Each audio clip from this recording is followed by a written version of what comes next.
Looks like we've come to the end of the road. There's no point in running away now. I'd rather sleep until the storm is gone. She'd rather be shooting at me now. I know it will end up in anger. I don't think we grew up, we just became older. She's aiming her words, ready to fire. I don't think that bullets will bring back desire. I don't think that bullets will bring back desire.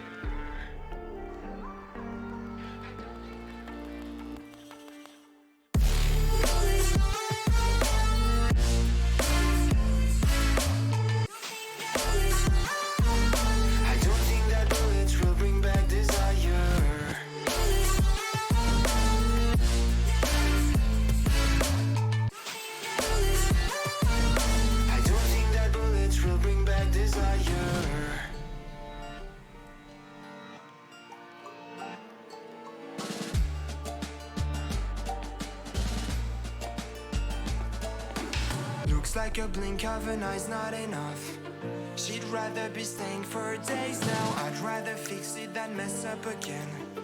She'd rather be burning it all now. I know it will end up in anger. I don't think we grew up, we just became older. She's aiming her words, ready to fire. I don't think that bullets will bring back desire. I don't think that bullets will bring back desire.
The summer's calling.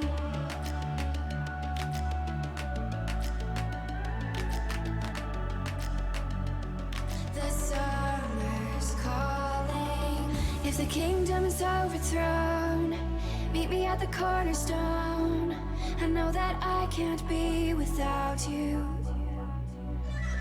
This bond is solid gold. We're a diamond and an emerald. It took me forever to find you.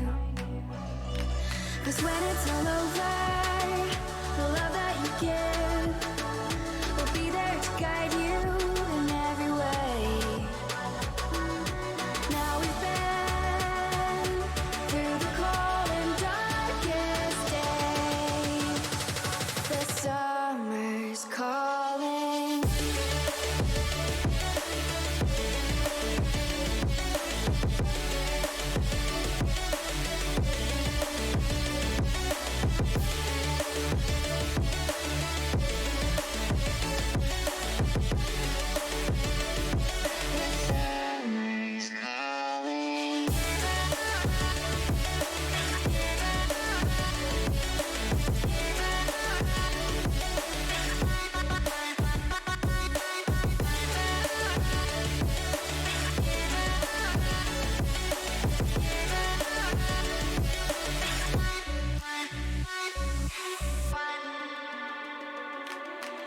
As we wait for the smoke to clear and we watch our dreams appear, I know that we can rise together.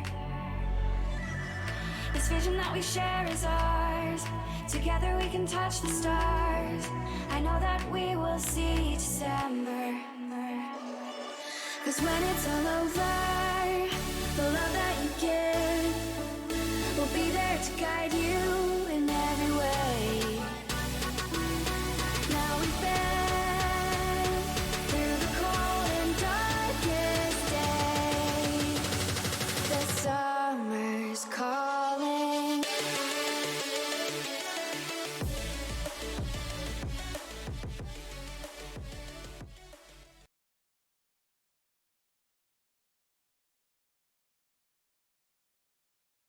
Hello, ladies and gentlemen, and finally, welcome you beautiful faces back to a brand new day of Standoff 2 competitive action brought to you by Pro League.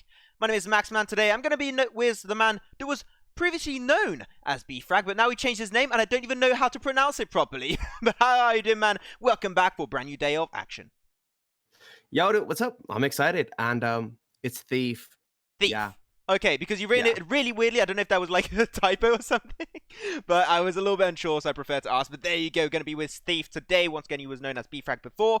Today is a special day. Today is the day where we close up definitively the round of 16 session of the Pro League, and today is the day where we open a brand new chapter of the competitive scene of Standoff 2. Today we open up the quarterfinal stage with 2 matches coming your way. Match number 1 is going to be Exclusive versus Horizon, and game 2 is going to be, of course, Saints versus Supin. 2 awesome matchups, and I think one matchup that a lot of people are looking forward to is going to be Saints versus Supin. Those 2 teams that kicked off the Pro League this season, and they completely knocked it out of the park. With an insane performance, so that matchup is going to be really fun to look forward to. But also, Exclusive versus Horizon.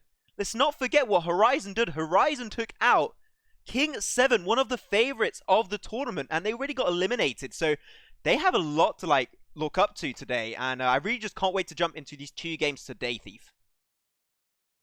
Nah, definitely. I do think that EXL better show up, or Horizon is just going to take them out as well, like they did K7.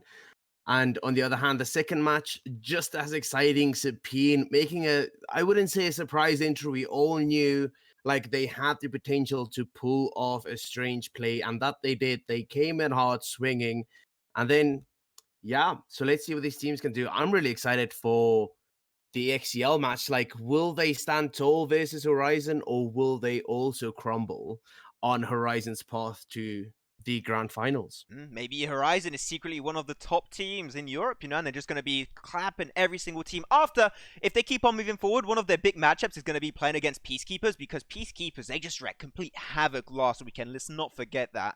So really a lot to look forward to. But before we do that, we've got a little bit of a commercial break. We'll be back very, very shortly with game number 1 of Exclusive versus Horizon.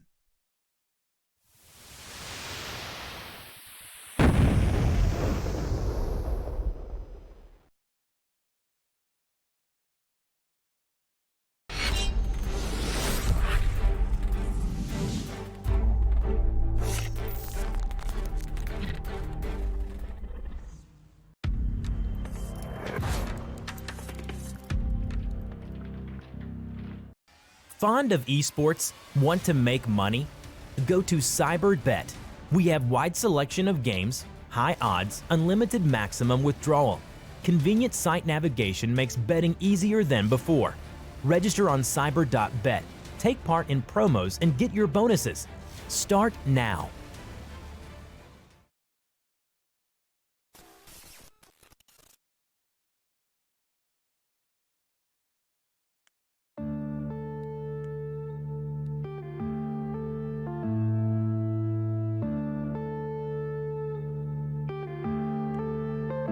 Yeah.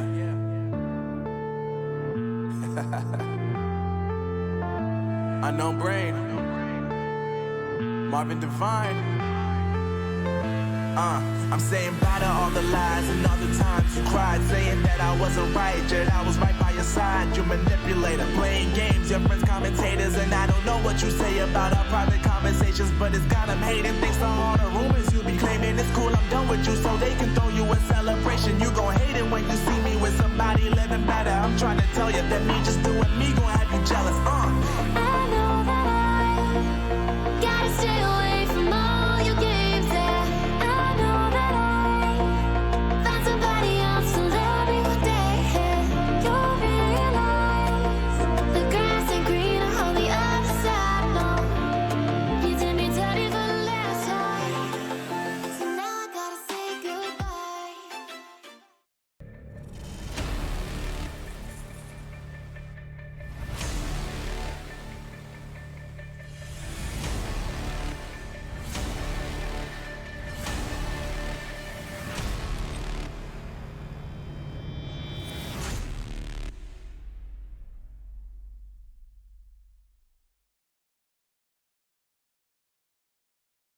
Thank you so much for waiting for so long. We're ready to jump into this first game very shortly. We have a little bit of a delay on the first game. You know, it wouldn't be a match of Pro League if there wasn't a little bit of a delay. You know, that's how it goes in the competitive side of things.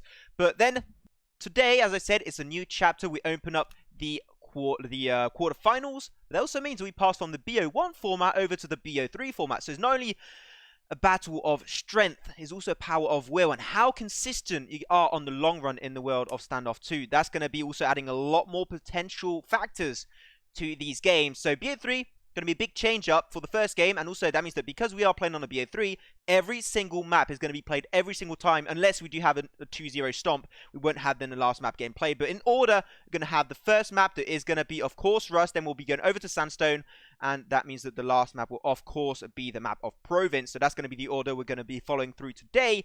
But with that said, so first match is going to be Exclusive versus Horizon. Thief, do you have maybe a little bit of a speculation for us today on this matchup? I think, honestly, yeah, Horizon is going to come out swinging. Yeah, no, I think Horizon is going to come out swinging. I could say the same for EXL. We do know that they do want to get that grand finals. I mean, guys, who doesn't? Have you seen this prize pool? It's crazy, bro. Like, everybody wants that, and all these teams are going to be coming out swinging hard. I do think it's going to end on a 2-1. I do think that EXL will take Rust. It's known to be one of their stronger maps. They have played it a lot more than any other EU teams. Majority of the time, a while back, if you would see EXL scrimming, you would see them scrimming on Rust. And if they would play weaker teams, not to insult anybody, all teams start at some point, but they would try and find, you know, sneaky plays on the map, trying to find boosts, wall bangs, all of those fun stuff. And I would definitely say EXL will take Rust, and I do think Horizon will be able to take Sandstone. I personally think it's going to come down to Province. You think it's going to go to a third game on this first one? I mean, they are very very good teams. You saw them play like in the last few weeks, and I think that would be potentially one matchup where it would go to a third game. So I do have to agree on that point. I mean, yeah, definitely considering that EXL has Rust as their strong map, Horizon stronger on Sandstone. That's kind of like from an analytical perspective where I've seen these teams play. I do think this is how theoretically it should go. Who knows? Maybe Horizon pulls you know, yet another stomp, and they move on to the semifinals by stomping EXL, or maybe EXL does the same. They're like, nope, bye-bye. We're going to finals. You can just wait back there, okay? I mean, we're going to have to see. I mean, exactly. That's what we're going to wait and see. We are going to wait. We do have then a little bit of a slow start here. Our apologies for the long starting time. I saw someone in the YouTube chat saying, shut up and just start. I mean, it's not our fault, guys. Okay, we're trying our best to go quick on these games. And it's also our job to speak, so we won't shut up. Sorry for that. But yeah, so real quick, if you guys did unfortunately miss what happened in the round of 16. So for this first matchup of the day, which is Exclusive versus Horizon. Exclusive, they came out on top 1-0 in that BO1 versus Street 8. And then, as I said earlier, Horizon, they toppled one of the, Goliath of this entire tournament. It was King 7. After they did have some roster changes, it was going to be a little bit more complicated for them throughout this game, at the very, very start, at least. So here, Horizon toppled, took the win, and now they're moving forward, playing events Exclusive. And that means that we're having 2 games today. It's going to be Exclusive versus Horizon. The second game will be Saints versus Supin. The 2 winners of those 2 matchups will be facing against each other in the semifinals. So it's sure that these 2 matches are going to be explosive, but the semifinals, oh boy, it's about to be extremely spicy.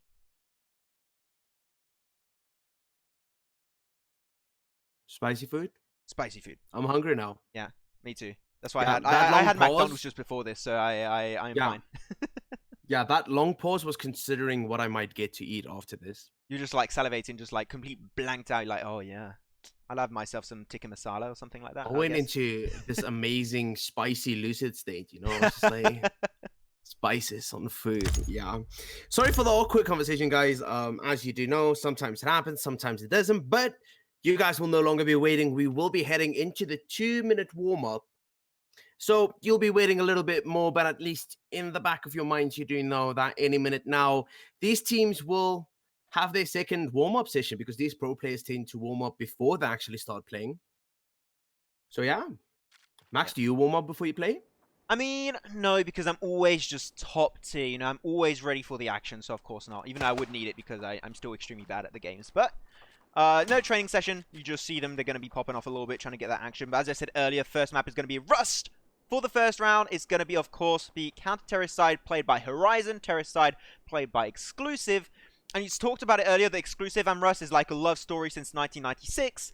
So really, they're going to have to really dictate the course of this game, and they... Like, you know, on the terrorist side, being confident is always a good thing because you feel more confident going for the pushes, trying to get onto that bomb site. So I think that here, starting on the terrorist side on one of your favorite maps on the first game of this BO3 is great for Exclusive. So really, they have to show off. Like, you really pimped me up. You hyped me up a little bit too much there, maybe, Thief. So I'm really looking forward to a great performance by Exclusive. But let's just hope that Horizon are ready to put a stop to that. Once again, they put a stop to the likes of King 7. So I think they can do it. I mean, who knows? As I say, maybe Horizon has been in the background, been busy, you know? Like, you never know what these pro teams do. Like, they got these crazy IGLs, and they would just read a game so perfectly, and they would maybe analyze the other team and make counter strats to all of the team's strats that are known. And who knows? Maybe one of the teams decided, like, nah, our old playbook is fine. We don't need new ones. And the other team, they got that new, you know, that counter strats kind of to pull it down. Let's see what's going to happen. I definitely am excited to see Exclusive perform on Rust. As I said, one of my favorite teams to play Rust is Exclusive. They do it cleanly. They know the map. I believe it's their favorite map. I do know that they play it a lot. Is it their favorite, though?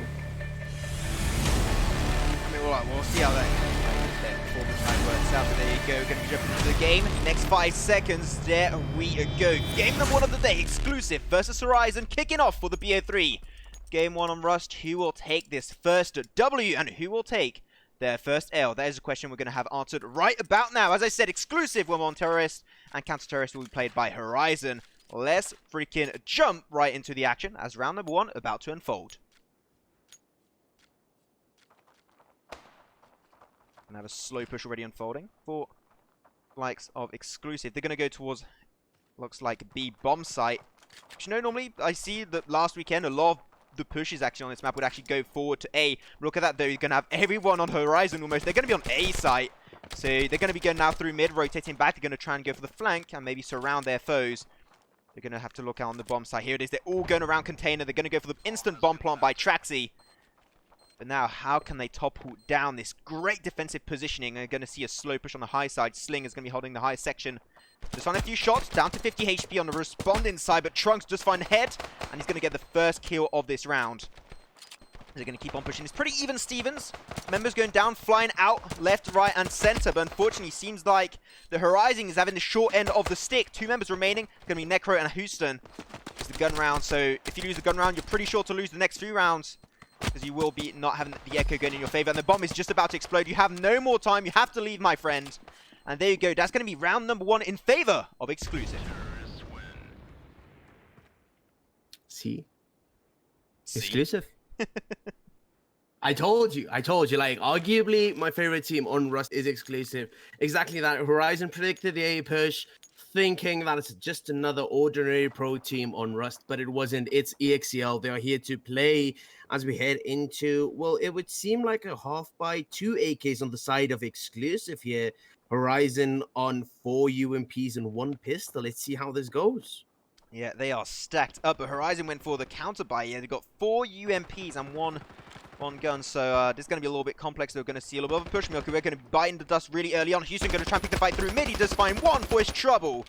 And he found another with UMP. He could also pick up the weapon on the ground if he really wanted to.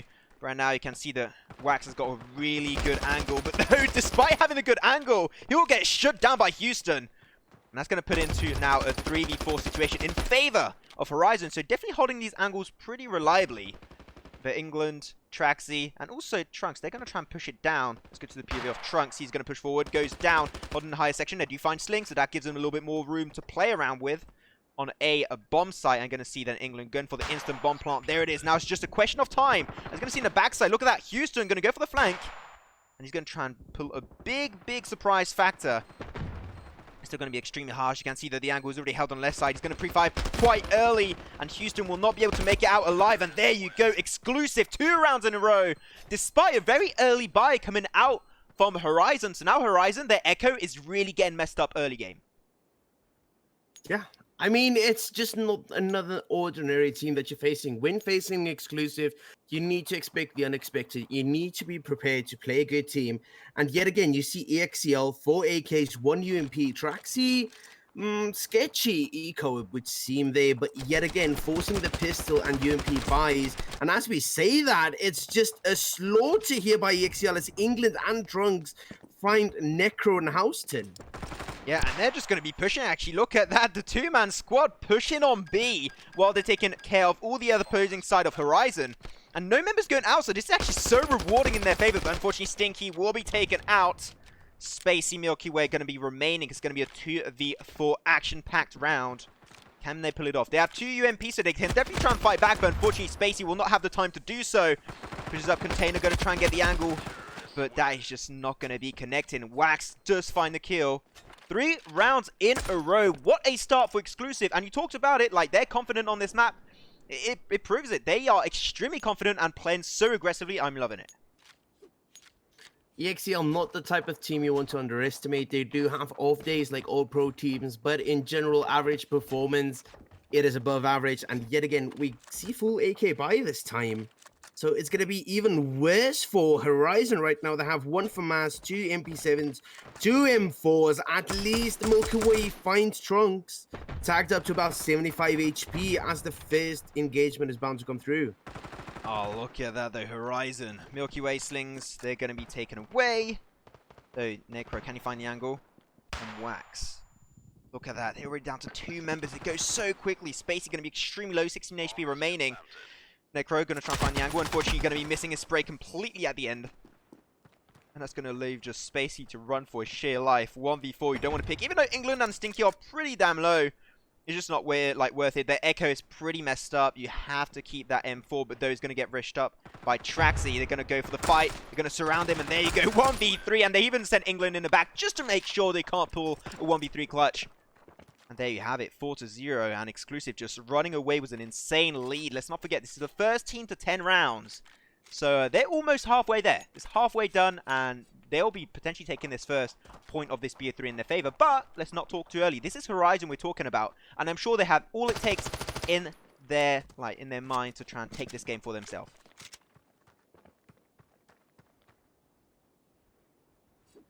Trunks gonna go for a little bit of a push. Trying to find an angle. Unfortunately, no one's going to really go for the counter push. Spacey, unfortunately, going to be crossing path with Wax and England. He's going to be taking a 1v2 scenario pretty badly. It's Necro. Unfortunately, he was a short melee weapon. He's going to have a little bit of a hard time. Going to go down to now 35 HP. He's got to be a little bit careful. But look at that. They're not even on point. And it just seems like exclusive are dominating the point pretty well. But unfortunately, I say that now. All of their members almost get taken out. And there you go. First round in favor of Horizon. But even though they actually lost that round, exclusive, they're always just so aggressive. Like, they keep pushing them out of their own bomb site, which to me is extremely surprising. The Horizon are not trying to, like, pressure and, like, hold down these points a little bit more securely. I think Horizon decided to play a retake strategy instead of playing a solid defense. They rather let EXL push up, plant the bomb, and they play the retake strategy. Worked out for them previous round. They got their first round. It's 4-1 in the favor of exclusive right now. And Horizon, the economy not looking too great. Houston popping off. He just got himself a nice, sexy double on Trunks and Traxy. Can he get more, though? He had the information on top of England. But that was a great angle push right there, giving them straight away a pretty decent advantage. Unfortunately, they also lost Milky Way and Spacey, so they made it even Stevens at the end of that encounter. Go for some random spray through the smokes. As the top layer going to be taken over by Wax. Unfortunately, only 8 HP remaining. 1 bullet will do the work. But seem like they're still committing to this push on A bomb site. As England has the bomb. He's going to go through lower. And he's finally going to try and push it up. Alright, I'm on the wrong bomb site. Wait a second. Oh, there we go. That's the angle I was looking for. England going to be holding lower. Trying his best. Necro, unfortunately, not quite able to win that trade. And the bomb was put down. It's again just a question of time, though. Wax, he's going to try and go for the push. Can have the information. Sling slowly going to try and push forward, but no chance whatsoever. And in the back of his head, through from B site, that's going to be Stinky Uwu. Running himself that last kill and securing an extra round in favor of exclusive. I mean, you just saw it holding the off angle on the opposite side of the container where the bomb was planted. He checked it, but didn't expect it, so he didn't pre-fire. He wasn't really prepared for that engagement, and yet again, this sends Horizon into bad eco right now. Whereas EXL, 4 AKs, 1 UMP, doubt they can complain about the economy right now. Stinky's down to 6 HP, had a pretty bad encounter in mid, so he's going to have to try and reconsider his positioning as Sling going to be able to find England on the push towards B site. And it seemed like Sling and Milky Way are doing quite a decent amount of work. There was the Deagle play. Oh my god, the one-tap headshot coming out for Milky Way, winning that trade against an AK. Extremely surprising, but what a flick. Now that's going to allow them to win that man advantage, and also Stinky and Trunks are pretty damn low. Although that nade just rolling towards him, he's going to see it, he's going to avoid it. Nice plays by him. Then the backside, going to see a little bit of a peek. Houston, unfortunately, getting wall banked up by Wax. Not looking great. But the bomb is in an unknown territory. We're not too sure where it is located. There, everyone is dying out. Stinky and Trunks eliminated. Wax on his own was only 3 HP. 1v3, 1v4 actually. One minute, I can't even count.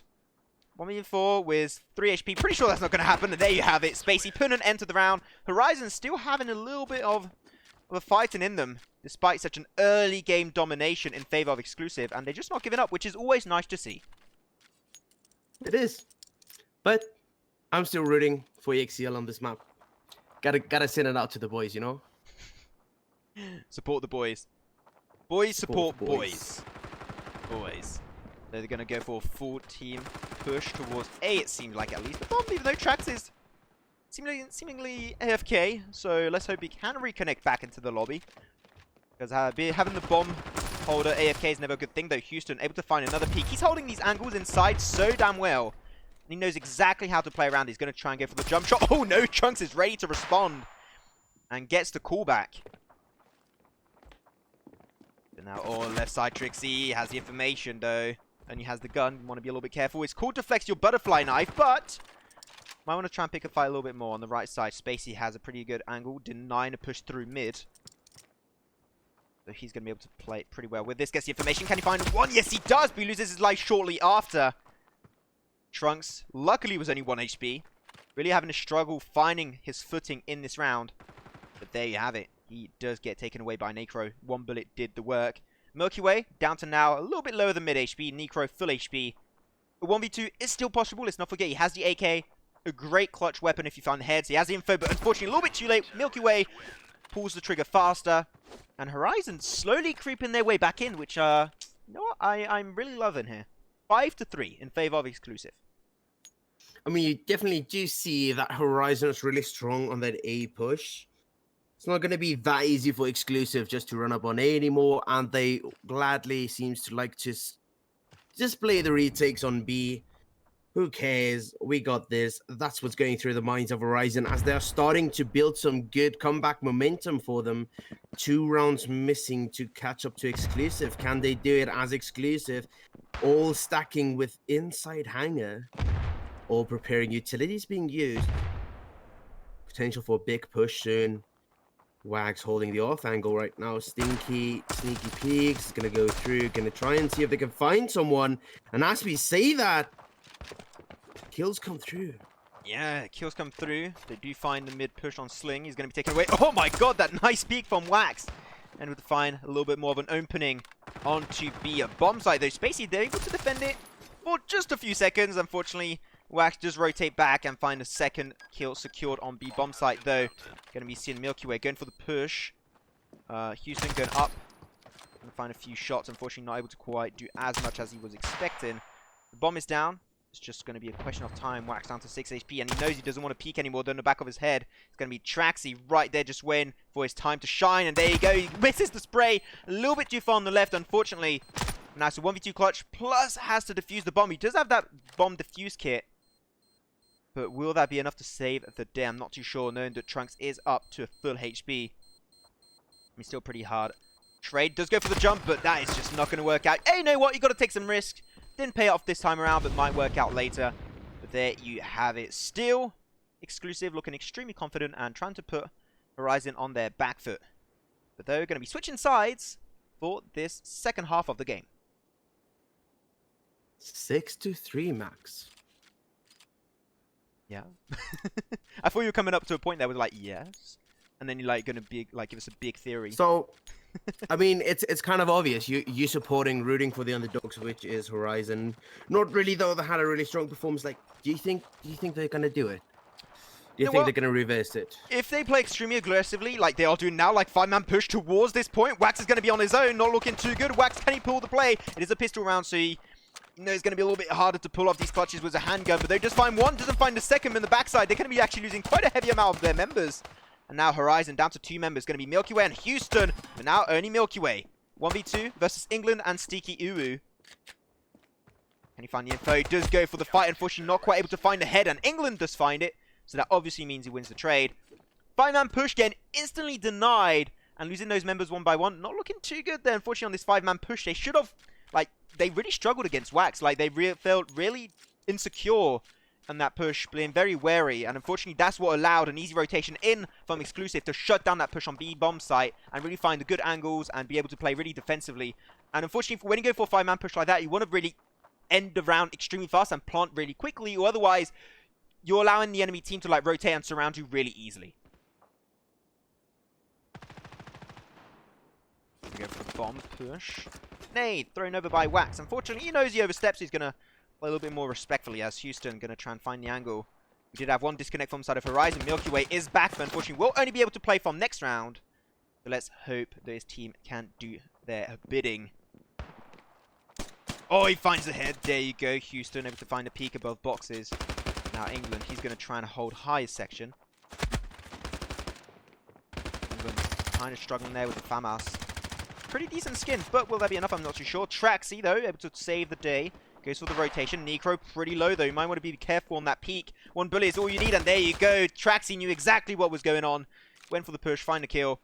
Goes for the spray, completely misses it out. Unfortunately, England sprint way above the head. That was a nice prone play in response by Exclusive, and they get an extra round. That's their 8th round. 2 more remaining, and they will be going home with their first win in this BO3 series versus Horizon. Yet again, you see Wax is aggressive on the long angle there, but he knows when it's time to take a step back, take a new angle, just back off, and that's what kept him alive long enough in the first 5-man push coming through from Horizon for that to completely just unfold into yet another win for Exclusive. Although I can see the Traxy, he's going to try and push. He gets the information through boxes, looking good. Unfortunately, they will only find one peak for their troubles, as Sling is going to be taking quite a heavy bit of damage. That's now 5 HP. And they're kind of struggling finding that push on A bomb site, despite the forces of Exclusive being extremely split at this stage. It's going to be held down. Stinky trying his best, unfortunately, able to find the damage output right away. And seems like we might have a shift in favor of B bomb site. Like, they went through mid, from A to mid, and now to B. And they're just shifting around their gameplay style, which is always a decent thing to do. The higher section going to be held, of course, by Wax.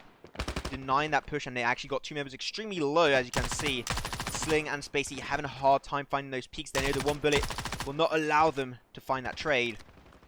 So they're just going to have to count their winnings, go back for now. Though, Spacey and Sling, despite being solo, able to find 1 kill on Stinky.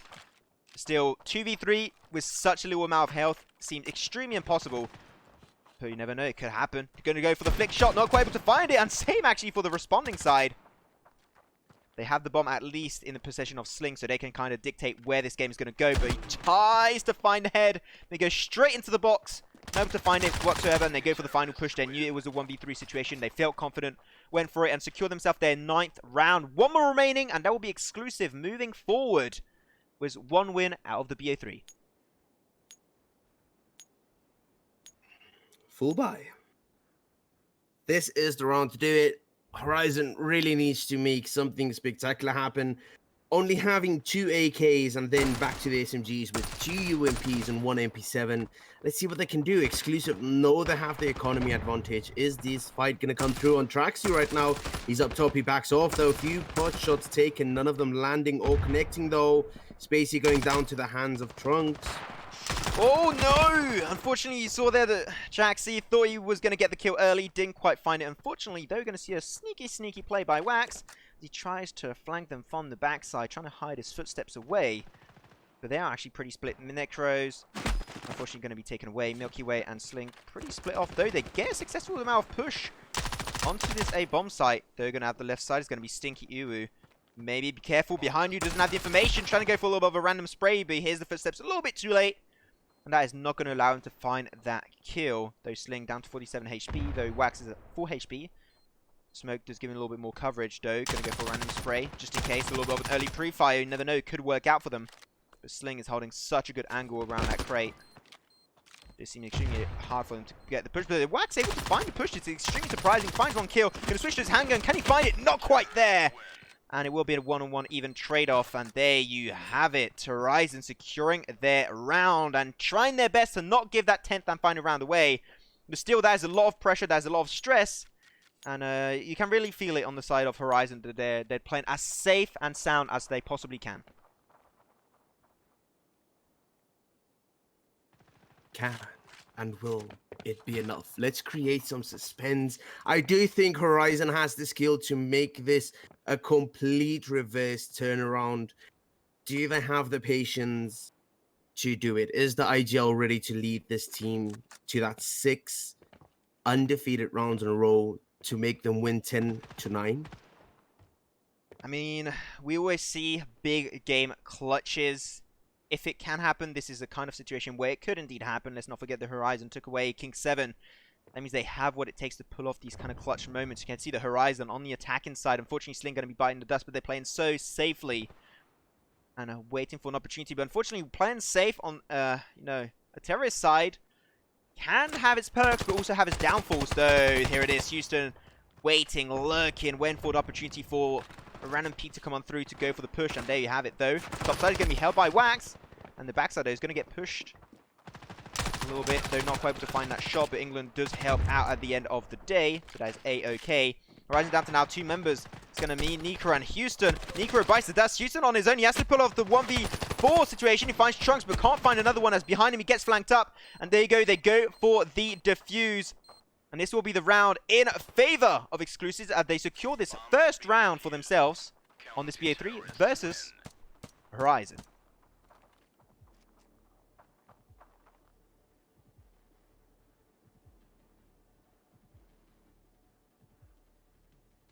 Boom. There you have it. Oh, wait a minute. Wait a minute. Don't want to show that. Don't want to see what's going on in that chat. Yeah, so that was the first round, as you said. Exclusive. They're extremely confident on this good old trusty map of Rust. This is actually the first map we cast together on Rust, Steve. So yeah, good times right there. But yeah, they were extremely very, very dominant. Very, you could just see in their gameplay, especially on that terrorist side. So now the question is, you talked about it earlier, Horizon, they're a lot more confident on Sandstone, but will that be enough for them to topple down Exclusive after such a aggressive first game?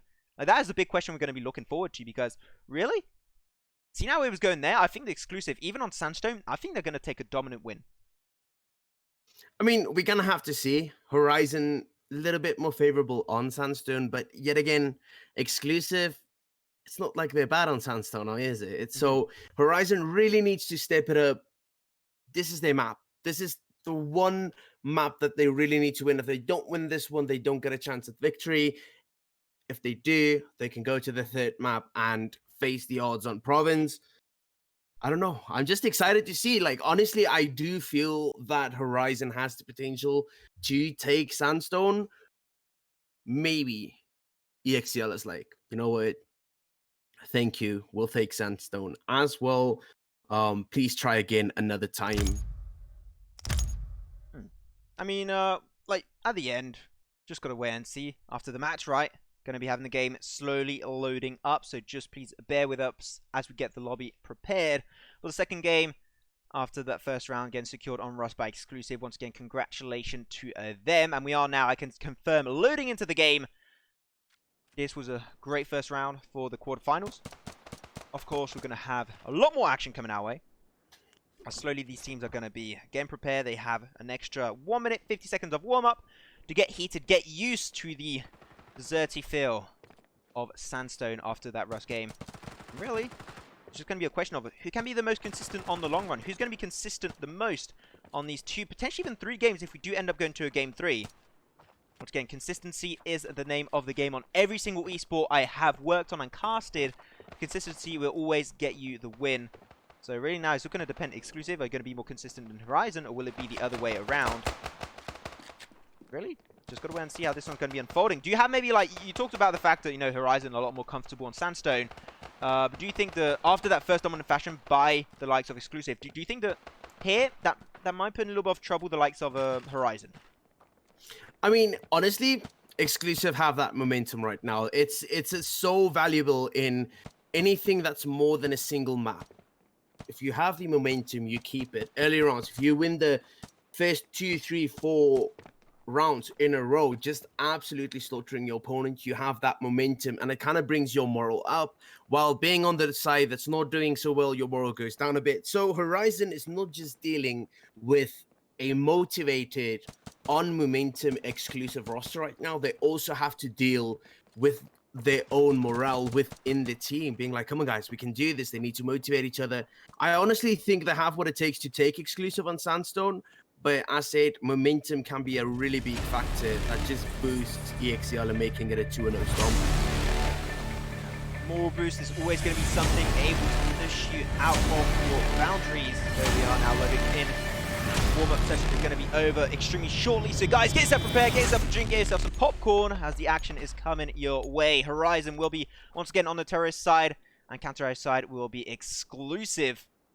And counter-terrorist, of course, going to be just a little bit more passive early game compared to Exclusive. We saw them earlier playing so aggressively right off the bat on that terrorist side, so maybe this is an opportunity for Horizon to take that win. And let's not forget that Horizon, in the round of 16 stage, they are the one and only team that were able to take down King 7 on this map. So that really shows that they know exactly how Sandstone works. But will there be enough to take this win? That is the question that we'll have answered extremely soon. On left side, Wax is going to go lower from balcony. Not quite able to hold that action, but here it is, the big man push on A side. Wax trying his best, but able to find a double wallbang. Headshot, Wax popping off. The Exclusive, they are winning this round dominantly, able to reclaim A-site as their own, and they win the pistol round. We talked about it earlier on the first game on Rust. The pistol round is always extremely important, can result into you winning 2, even potentially 3 rounds in a row, just because you have that extra weaponry advantage in your hands. I mean, yet again, you see Exclusive just taking the play-by-play, playing it out, Wax being a huge factor within that round, taking out 2 people before eliminating himself, putting his own team at the advantage. And as we say that, Traxi and Wax go down. Yeah, that was a sexy double just unfolding for them. Unfortunately, Spacey did not make it out. England going to be holding the Z section. He has information straight up. Able to find Houston, but unfortunately not going to make it any further than that. Now Sling, Milky Way, and Necro not able to go down too far, but though, they do not need it. They find Exclusive, they take down every single member, and if the enemy's dead, right, you don't have to plant the bomb. Just a perfect, great aggressive push, and that double really helped them early on. I think there was maybe a little bit of a mistake from Exclusive. We saw them on that first game early on Rust. They play extremely aggressively. Maybe they're on the counter-terrorist side. Don't go for a double man push on the terrorist team. Just hold your angles, and that's going to work out way, way better for you. Rust is the type of map that allows aggressive opportunities to unfold in your favor, whereas Sandstone, it does have the capability of being a passive map. It's not really for the aggressors, but we're going to have to see, as it's still 5-5 on both teams. Exclusive full pistol eco right now. Going for an eco flank, which is something a little bit surprising to me. Exclusive, though, 3 members down. We're going to be losing a 4th very, very soon, though. They're able to find Milky Way, Spacey, making it a 3v2, and they pick up the weaponries. They pick up an AK, pick up a FAMAS. Though the bomb was planted, they had easily the time to do so. So now Wax and Stinky and try their best to try and jump back onto A, find the kills, go for the defuse, but even that is going to be extremely hard as they give the information away. As unfortunately, Stinky gives his position out with the AK, taking a few shots, not able to find any members out of this one. But though maybe here's a time where you just got to count your winnings and go back, which seems like that's what they're doing, which I definitely think is a smart play. They're going to be going back to the enemy spawn base, just let the push unfold, and going to let the bomb explode, giving an extra round in favor of Horizon. But Exclusive, they score 2 weapons. It's going to allow them to a little bit more of an easier entry point into their Echo, so they can be more reliant throughout the entire game. I mean, definitely, you do see the CT rather opting to save the AK instead of trying to clutch out the round. It is the smarter move. You obviously want that one-tap headshot potential. You can ace with 5 bullets with that monster of a gun. Does it need more advertising? I don't think so. I mean, the AK in like every single game you play, it's a freaking OP weapon, right? So I'm gonna try and keep it up his sleeve as long as possibly can. Though Necro going to be pushing through on balcony on the right side. Though you have Stinky. He's just waiting for the push. He's just lurking in the shadows. Though the push is going to be unfolding. A little bit slow to pull the trigger, but it doesn't really matter. Stinky at the end, he's going to be finding himself a sexy double. Houston and Spacey took a few bullets in their body, though they're still standing strong. As Wax, he was put a little bit lower. Gonna go for a little bit of a smoke play. There's gonna be actually a flashbang, and there you go. The trade will be going in favor of Stinky. Found himself 3 kills in this round. Spacey still wanting to pick this fight. Though on the backside, it's gonna be Trag's gonna go for the push. Finds himself the wallbang headshot. Though he knows he's getting surrounded left, right, and center. A little bit of a pre-fire will coming on through. Not quite to find the wallbang, but look at that behind you, though. You might get flanked really soon. Got to keep an eye out for that. And he only has 14 HP. Picking a 1v3 clutch at this stage seems almost impossible. It's already at this stage. What you could just do is just leave. And not really worth it. You have 40 seconds. Just stay hidden for 40 seconds. And that will be the better play, I do believe. Can he find a shot? Knock. Oh my god. I thought he was going to completely miss the entire spray on the AK. Switches us weapon. Saves him reload time. Guess another foe comes around. But he's actually going for the play, which is extremely surprising. But can it work out? Wax is extremely low. Wombley will do the work, but no! He gets peeked out first. Wax wins the trade and wins the round for exclusive. 1v4. Got 2 picks off. I would have counted my winnings and backed off. Saving the AK a little bit, get the E-cup, maybe even drop it for a teammate whose economy isn't looking really well right now, but they still do have 3 AKs, 2 UMPs on the side of Horizon, whereas exclusive, you guessed it, they also have 2 AKs. They're ready to clap back. Let's see how this unfolds. And as we say that, England goes down to Milky out there in double doors. Horizon looking strong. 2 members low. Ooh, you can see the push there. Unfortunately, a little bit too deep for Milky Way, but this is also the first B bomb site push from Horizon. Gonna be peeking on Archers. No one gonna be there though. Secret is gonna be 1, and there it is. He finds Traxy. Gonna go for the bomb plant 2 to get that extra monies in their pocket, and there you have it. Horizon. Talked about it earlier. They are enjoying this matchup, of course, on Sandstone, and they are coming out on top, which is definitely a really good thing for them. They need it after that big defeat on Rust, and they're keeping their moral high, and moral boost is something that can always bring you back in the world of esport and gaming. So let's hope they can keep their heads high, keep that chin up, and go for an extra push. But they're going to be losing Trunks right off the bat. Not sure what happened there.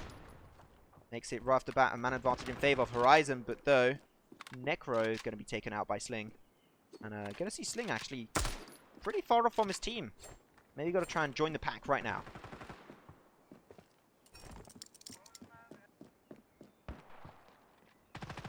Pretty good defensing point from exclusive. 2 members on A. I'm going to be on open A actually.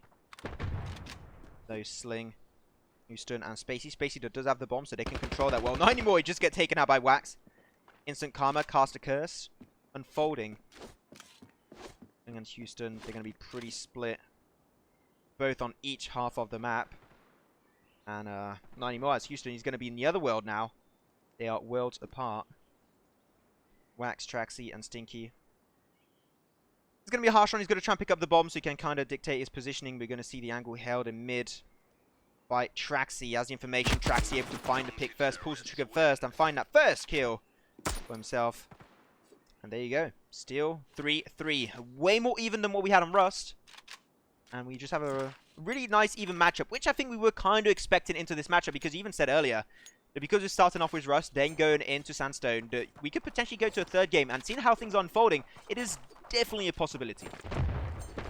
I mean, we see Horizon, they have what they need to win this. Exclusive, you just know they have these sneaky strats. They have the strats that's really hard to counter. Out of all of the teams within Standoff 2 right now, Exclusive is probably the team with the most strats and the most versatile playstyle that I could see on a team. And that makes it really hard for Horizon, because there's no set of rules when analyzing EXL. You just need to expect the unexpected. not working out for them, losing members left and right. And yet again, as we were just talking, it's only Necro and Sling left, while EXCL with 3 AKs on their 5-man squad. Like, the unexpected always happen. They hold down the angles. They play very, very well as a team. They've been playing together, arguably among some of the longest as a roster within Standoff 2. So the chemistry is definitely there. You can't argue the excellence of the EXCL roster. Excellence. I'm loving it how you're talking about that, because so far they have that synergy and they're just completely unfolding it so well, surrounding their foes in garden. Going to go on lower and open A, but even then it's going to be pretty harsh. He doesn't have the bomb, so really here this round could end with nobody dying, but I say that, and Wax goes for the pistol move, gets Necro, and that's an extra round in the favor of Exclusive. And they're actually in the for the first time in this game, they are actually in the lead. It was a 4-3 advantage. So maybe Horizon's starting to lose their footing here, which can always get scary. So let's hope they can try and reconsider how they were playing. But the defense put up by Exclusive took a little bit of time to put himself together, but now they're looking so consistent. I'm loving it. Talking about scary, imagine seeing a CT team with 5 AKs. You heard it right, guys. EXCL have 5 AKs. 5 AKs. So holding these angles is going to be made a lot easier, really, if you find those heads. Going to be really going for Exclusive. They're going to be splitting their forces because they don't really need to be as like a 5 squad just sticking together for a flank rotation by the back, because they have that AK. They can allow themselves to hold these angles a little bit more consistently. As information, unfortunately, Traxy's not quite able to hold that spray, and he will not be able to find any peaks in the process. Though both teams are pretty split, which is actually pretty normal from Exclusive because they're trying to defend A and B site. But though from Horizon, that's a little bit more surprising as Milky Way picks up that trusty AK in mid. Now he can also find Thou Head, as Trunks is going to be unfortunately pushed up pretty heavily on arches, and he's going to have no chance whatsoever to respond to that move. But Wax though, 1v4, going to be pretty hard. Houston has the information, trying to go for the early spray, going to go for the pre-fire, and doesn't win it at all. Houston able to win it for Horizon and making it once again even Stevens 4-4. And it's going to be the final round of the first half, as you can see on the announcer pack. Who will win this last round on their side? That's a question. Seeing though, Stinky, he's playing with the Orm, which is something you don't really see all that often. They don't really go for that purchase, but here he's going to be playing for that, trying to go for the angle push on balcony. Unfortunately, no push is going to be unfolding towards A, and they're all going to be committing on B. Maybe going in for a push also through double doors, which is something that so far Horizon hasn't done much. This is actually their second push only on B bomb site, at least in the early stage. It's working out for them, losing Necro there, but it's still a 4v3 in their favor. Stinky being on A side right now, it's a real tough 2v4 defense with Stinky on a wide flank as we speak. Here we go, first push about to unfold onto England. This is not looking great. Look at that. In the backside, going to have Stinky. Was the Orm going to try and find the flick shot? Can he find it? Not quite. That feels bad, man. Going to go for no scope, but that is, of course, not going to be unfolding whatsoever. And Exclusive, they lose that round. Horizon coming out on top on this terrorist round. They got the round advantage, but of course, we're going to be switching sides. That means that, of course, Terrorist is going to be going back in favor of Exclusive. And we saw what they did early on Rust, though. Can they do the same and replicate that amount of success they had on Rust on the terrorist side now on the good old and trusty map of Sunstone? That is a question we're going to have answered right about now. Guys, also in chat, don't hesitate. Tell us which team you are supporting. We would love to know. But yeah, this time around, do you think Exclusive has the advantage here because they are way more aggressive on the terrorist side? EXCL fits in aggression. That is their branding. That is their playstyle. That is... When you talk Standoff 2, you just hear EXCL aggression.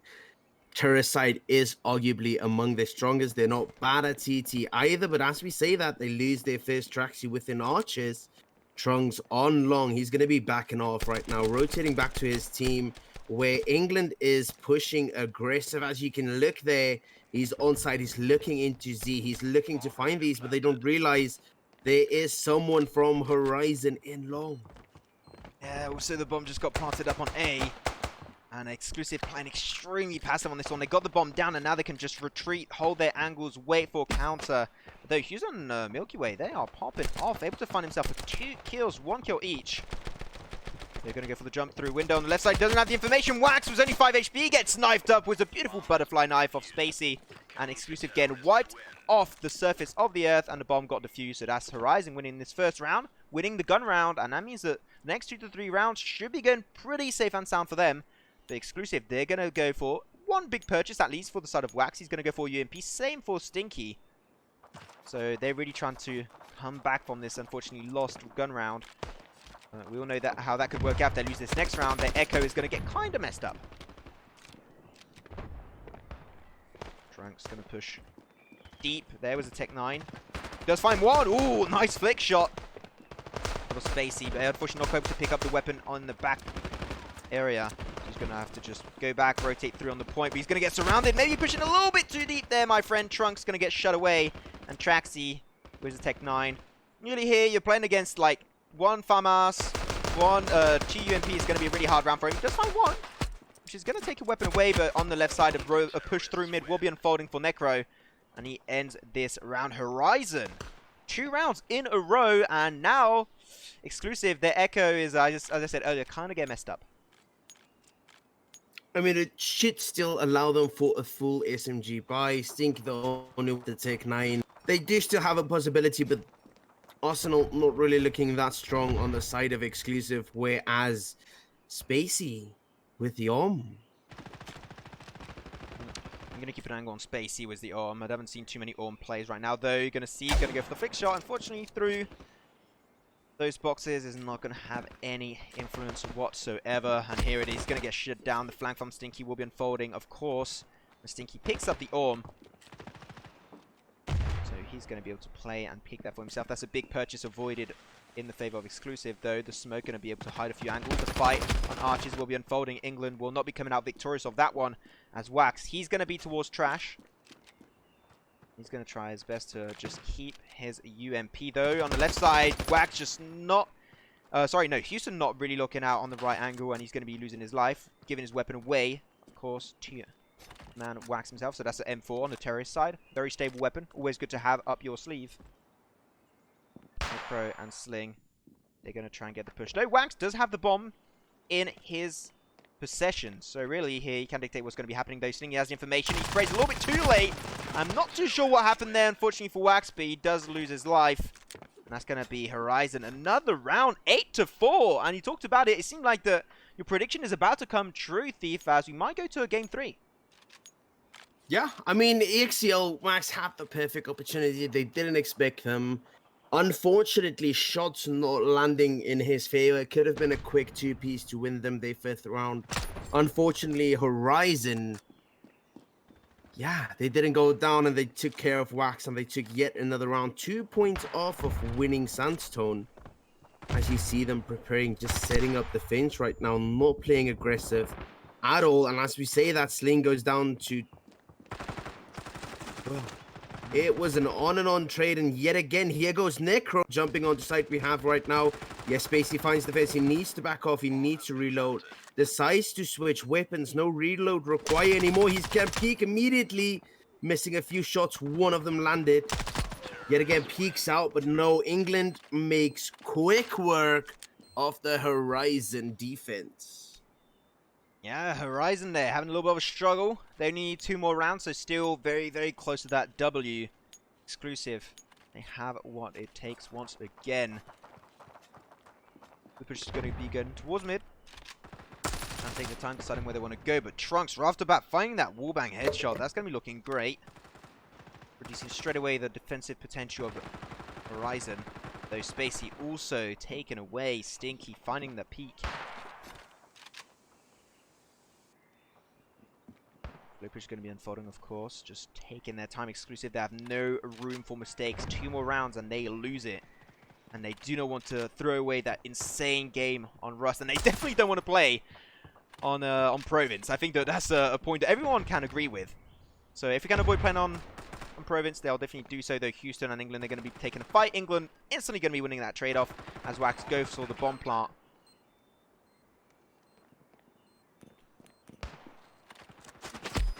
Losing Every single one of them. Look at that. Necro and Sling biting the dust. Exclusive able to find it once again. 8-6. Only 2 more rounds behind before we call this one potentially even once again. But definitely way closer. And you can feel that now Exclusive, they are in that offensive terrorist side. And they're feeling a lot more confident. They're feeling like a fish in a water tank. And just swimming around, finding peaks, finding rounds, and making it just a little bit closer for them to go home with a potential 2-0 situation in their favor. We're going to have to see as this unfolds. Right now, Trunks faking at A. Bomb is in his position if he needs to rotate out with it.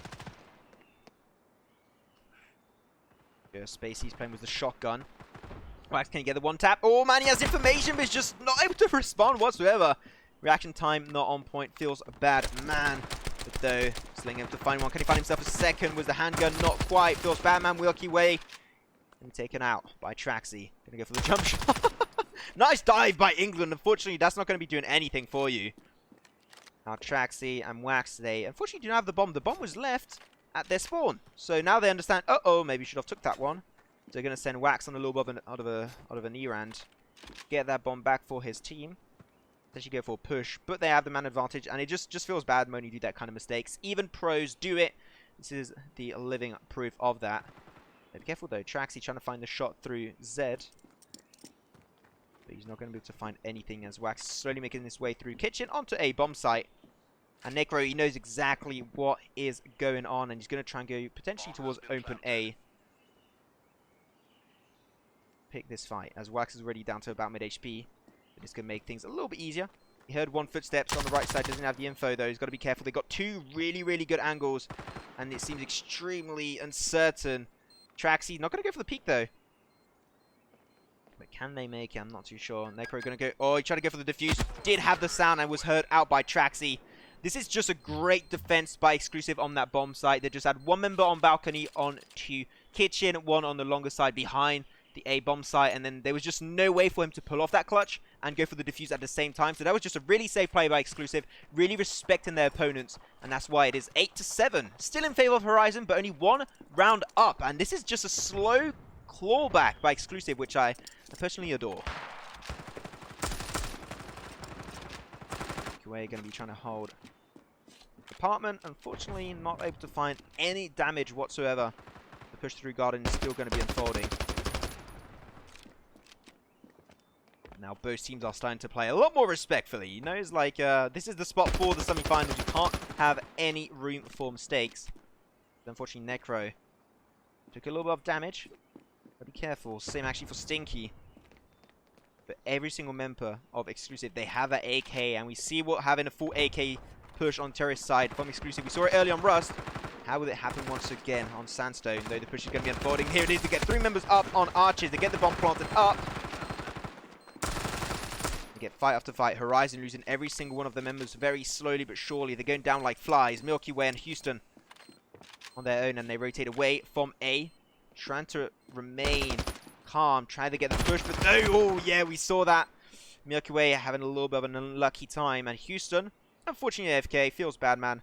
So this is going to be a round in favor of Exclusive, and it's going to make it even. Stevens, once again, 8-8 for Horizon versus Exclusive, and no, the stakes are extremely high once again in the Pro League.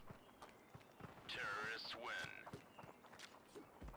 You hate to see it, but at the same time, you love to see a good comeback. 8-4. 8-5, 8-6, 8-7. And now, finally at 8-8. 2 rounds on either side would do it. Will win them the map. And as we see, Exclusive looking strong. Full AK buy. Horizon. They're going for full 4-man push there towards the lower apartment and into garden, but it seemed like they got Trunks. They're going to be counting their winnings. They're just going to be forcing back just a little bit more. Not sure what's going to be really happening. Horizon playing so aggressively on the counter-terrorist side, despite being so close, was very surprising to me. But though, it seemed like it's actually working out. And they get an extra member at the end, and Traxy is on his own. And the 1v2 clutch is necessary for you to move forward, but though that's not going to be working out whatsoever as Necro finds the kill on double doors. And not too sure what to think of that move from Horizon, but you know what? You can't argue with results.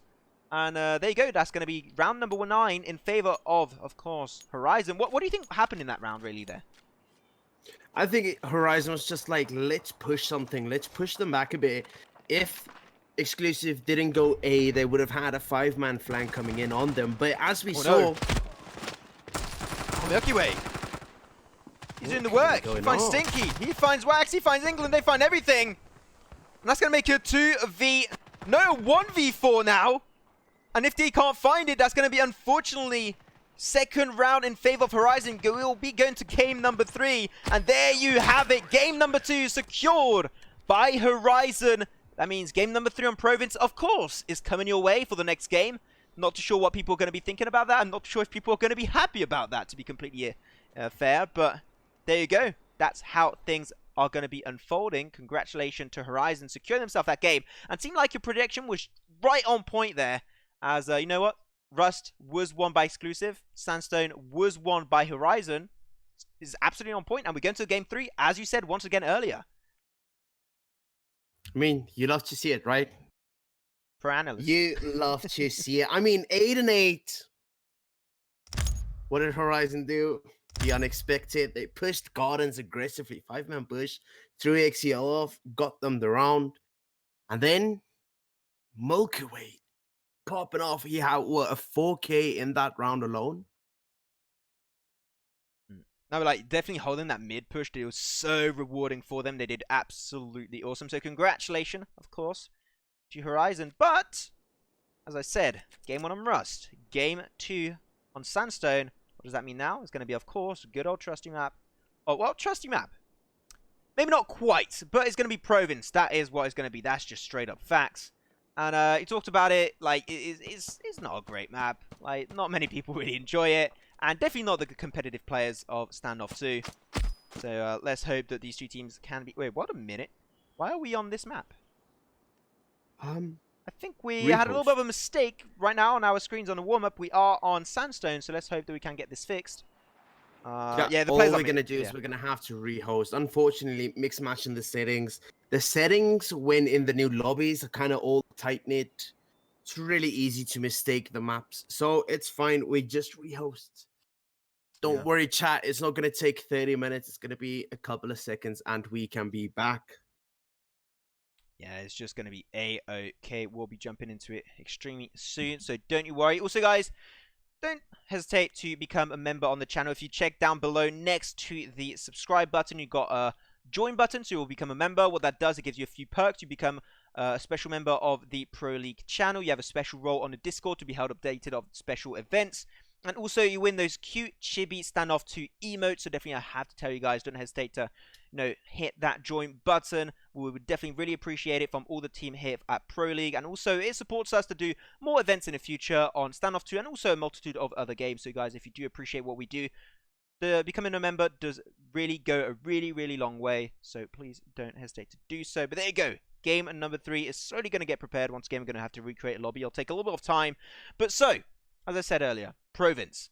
Really a map that not a lot of teams prefer, but what do you think? How do you think Province is going to really influence this next matchup for the last game of this BO3 of Exclusive versus Horizon? Exclusive at their purest aggression. That's all I have to say. If we go to Province, that's where it'll be at. We will see Exclusive at the most pure form of their aggression. It's going to be spectacular. Horizon, I don't know if they're prepared for that. We're going to have to see how that goes down. But I definitely do think, yet again, Province will go in the favor of Exclusive if Horizon doesn't count their winnings as soon as they can. I mean, we'll just hope that no team's going to play like too aggressively. Like after we saw Horizon, it can pay off in some situation. Like they went for that 5-man push through lower apartment into garden, find himself actually 2 kills in the process, and then just count their winnings. They go back, they go back to their point and have that man advantage. So it's going to be even easier to hold those angles and those pushing corridors. So really, it can work out. But I just hope that now these two teams, they got to play a lot more respectfully, because respect is not what we're seeing on that last few rounds actually on Sandstone. So really here, a lot more respect is going to be necessary because, like, it could have worked out for Exclusive if they just played a little bit more slower because they didn't stay packed. They actually played extremely split, and that's what caused them to get taken down by Milky Way. Sorry there, I don't know what's going on with my head. With Milky Way in the push through mid, he got himself 2, even a 3rd kill coming out from Houston, and they just kept rampaging through because they were just so split. So I think that here, Exclusive, they got to keep their head calm, got to keep it cool, and once again, having a good mental attitude and take on the action unfolding is always going to be a good way for you to stay consistent and to try and get those rounds for yourself. So let's hope that here Exclusive and Horizon has what it takes to put off a stellar performance in this last game of this BA3 setup. And let's not forget that after this matchup of Exclusive versus Horizon, this is just an early taste of today's action, as after that it will be followed with Saints versus Supin, as we have now only 1 minute and 45 seconds before the last game of this BA3 will be unfolding. Let's get some province action. Before we get some province action, Houston subbed out with Umbrella on the side of Horizon. Ooh, Okay, I wonder. so that's going to be a pretty big influence on the game overall. So let's see how Umbrella can do in this game. After maybe they just put Umbrella in with a very specific intent. Maybe they know that Umbrella is like just pops off literally on the on this map. So really, Province Umbrella might be working out. We just got to wait and see. I'm seeing though the Sling, he is taking shot after shot. He's finding a lot of heads. They are both getting ready. Once again, in chat, don't hesitate to tell us which team you're supporting. I'm seeing a lot of members in the chat saying hashtag Exclusive, hashtag Horizon. And I've seen it's pretty even. It's 50-50. So I think it's definitely needed to have such a split chat. The reason why it's going to a game 3. And these two teams are showing up today with their games. And let's not forget that this is the game that will decide which of these two teams will move forward and go to the semi-finals to play against the winners of the next matchup. There's going to be Supin versus Saints, which is going to be one of the big matches of the quarterfinals. So they have to be one of the best teams if they want to play against the winner of that matchup. So here, may the better team win. Let's go. Let's just jump into the transition. We'll be jumping to game number 3 very shortly.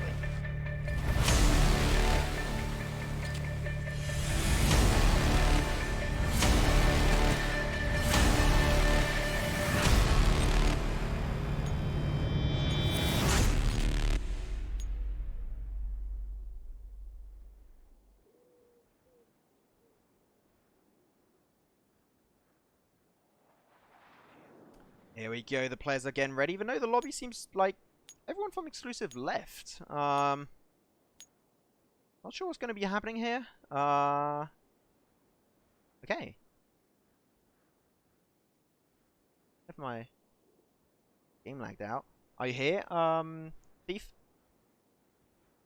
I'm sitting here Okay. in... I was like, I didn't know because I'm using like a 4G box for the stream. I'm like, did my 4G box lag? Is it broken? I'm not too sure what's happening, so I was stressing out a little bit there. I'm not gonna lie, but okay, seems like I'm gonna have to unfortunately recreate a lobby. Feels bad, man. So keep your hashtag, keep it exclusive for a little bit. We'll be getting the game started very soon. Our apologies for the mistakes caused. Let's just hope we can get the lobby recreated. I'm just gonna have to exit the game, try and get it set up once again. Oh, it feels bad. We have to recreate. Like, it's just really keeping us like in heat for this game, and getting us hyped up. Even though I would like to see the game unfold right now, of course. Oh my god. Oh well. What happened there? Is that a bug maybe from this update, Thief? I don't know. Yeah. We haven't gotten anything related to from the technical team, you know, from HQ. We haven't heard anything. Players just seem to disappear out of the lobby. It might be a sound glitch, might be a visual glitch, might just be someone's game crashing and we have to rehost. I don't know if it's us that we don't like Province, or if it's Province that doesn't like us at this stage. Something is going wrong. Definitely, there's something in the system. If something's going wrong, we blame STANDOFF2's map Province. Yeah, That's exactly. it. Delete We Province. blame Delete of the game. Province. Hashtag delete Province, boys. Let's go. Keep it rolling on Twitter. Even though no, what's the like really good communication system that's really used in like Russia? It's like they got like this communication VK. system they all use. What? VK? VK? Is it that? I think it's that. Are you talking about like the Facebook Twitter mashup? I don't know. There's something in like platform? Russia that all gamers use to like communicate for like when they're playing like mobile games and everything. I'm not too sure of the name. I don't know. I'm just rambling up at this point, but I'm not too sure what the name is actually. I mean, majority of Standoff 2, they communicate on VK. Okay. Well, hashtag delete hashtag delete the map on VK. But then we're going to be back into the lobby, and there you go, another warm-up session. Our apologies once again for the issues caused. We should be jumping into this third and final game of this matchup of Exclusive versus Horizon extremely shortly. So please keep an eye out for this. Yeah. I mean, have to see. what are we going to talk about? We already spoke through warm-up. Yeah, but I'm just going to show the warm-up. I'm just actually going to put it on stream, you know. We're not going to... Just going to show the players that this map is, and this game is actually getting unfolding, so you guys, don't you worry. The game is going to be happening very, very soon. Horizon, they're going to be starting off on the counter-terrorist side, and of course going to be terrorist side taken over by Exclusive. And really, this is a map that's pretty messy on their points respectively. The main reason why is that like these points have such weird angles, and it's so easy to have wall bangs, which is something that you taught me really well, Thief. And I did feel when I casted that first map last weekend on where we had actually top team Peacekeepers playing on it. It was really weird, and you see that both teams are really struggling, but though Peacekeepers, being the team that they are, they've really just dominated. So here on a more even matchup, I really just can't wait to see like how it's going to be unfolding. I think it's going to be definitely really interesting to see which team and which side has the most advantage. But in your opinion, is it more a terrorist side map or a counter-terrorist side map? I mean, a lot of people say it's really T-sided, and it could kind of go both ways depending on who you're facing. Facing a team like Horizon, who's a really strong force on defense, it might be a really, you know, CT-sided map. But facing a team like Exclusive that can make use of some pure aggression, this map is a cakewalk for teams like that. It's really open. It really favors the aggressive type of teams. We're going to see a lot of teams favoring to go A, and there's one reason for it. Everything is made out of paper on that site. It's paper storage. I promise you guys, go look it up. Province side A, it's paper storage. Yeah, we're showing on the That's stream right now. where- Everything is made out of wood, like literally. So you just get wall bang after wall bang after wall bang, and it makes it so much easier for you. So really, going for the A side push. We saw even like was the game of Peacekeepers. They just kept pushing A if they were on CT or terrorist side altogether. We're going to see the first round pushes, of course, going to go in direction of A. So Thief, spot on for that one. And they're going to go for an easy plant normally. They're going to see Wax. He was pushing a little bit deep towards stairs. I wasn't too sure what was actually happening. But Horizon, seemingly having an issue here. Let's hope this can get Disconnecting fixed. yet again. Yeah. Feels bad in a competitive setting, but Waxy's just going to go for it, find himself the kills. Milky Way straight behind him. They don't even see him.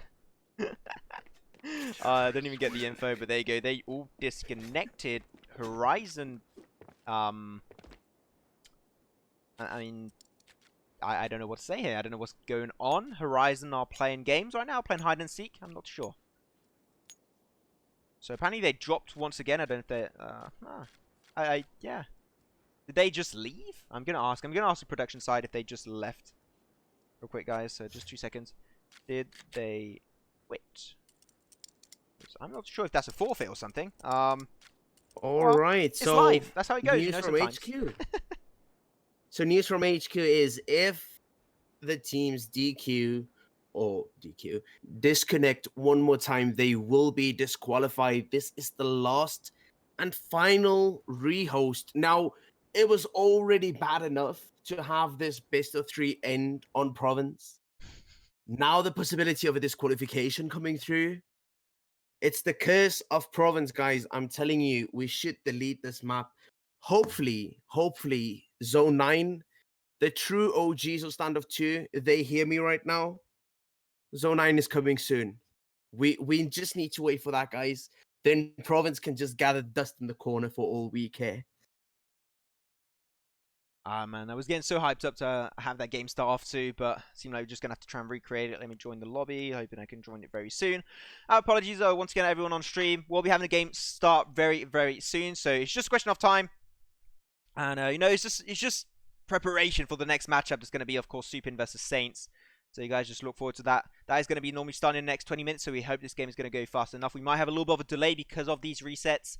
So just keep an eye out for that, but we'll have all the games coming your way. Of course, it's just a question of time. So that means you have time, of course, to Get yourself a drink, get yourself some popcorn, get yourself something to eat, or order your Uber Eats. I don't know, whatever you like to do in your country. Or get yourself, if you're from Russia, get yourself some borscht. I know it's very, very common to get there. And actually, I got a borscht a few months ago when I went to Ukraine, and it's actually really nice. Did you ever have some? No, Yeah, I don't trust foreign foods. I don't travel a lot, so normally going to a different color, Different color, yeah. country. Yeah, I travel in country colors. Uh, I mean, going to a different country. I don't know if I would taste or even just just nibble on the exquisite cuisine. I'm normally very picky with what I eat, so I don't know. I might be open to try it. Let's see. I don't know. Maybe we should meet up in Russia, right? Oh, Eat definitely. some Like for proper- LAN, the first standoff 2 LAN, a borscht for everyone. I'm telling you, actually, you know what? The cash prize is going to be replaced by your weight in borscht. I think that's the best thing. Your weight in borscht. Your Dude, I weight need to in start borscht. fatting up right now and build a pro team. That's the best way. Why don't you work out anymore? Oh, you wouldn't understand. You wouldn't get it. Borscht, bro. Borscht, Borscht. bro. We're the Borscht Bros. Man, you need a Russian standoff 2 team that's called the Borscht Bros. That would be like the best team name ever for the competitive side of standoff 2. We're back into the lobby. We're going to try and recreate it ASAP. Once again, our apologies for the delay. The game should be starting very shortly. But at the end of the day, we're all here for some good action, and we should be there extremely, extremely soon. I'm saying that our producer is asking, are you back into the lobby, Thief? I'm back. You're back into the lobby? Perfect. Yeah, we should be starting very, very soon. Just waiting for one more member, and we should be having it unfolding. Our apologies for that. But it's all good. At the end of the day, we're going to get the action, and we're going to get some borscht. I mean, yeah, we're going to get some games. So, just thinking about the borscht all the time now. But damn.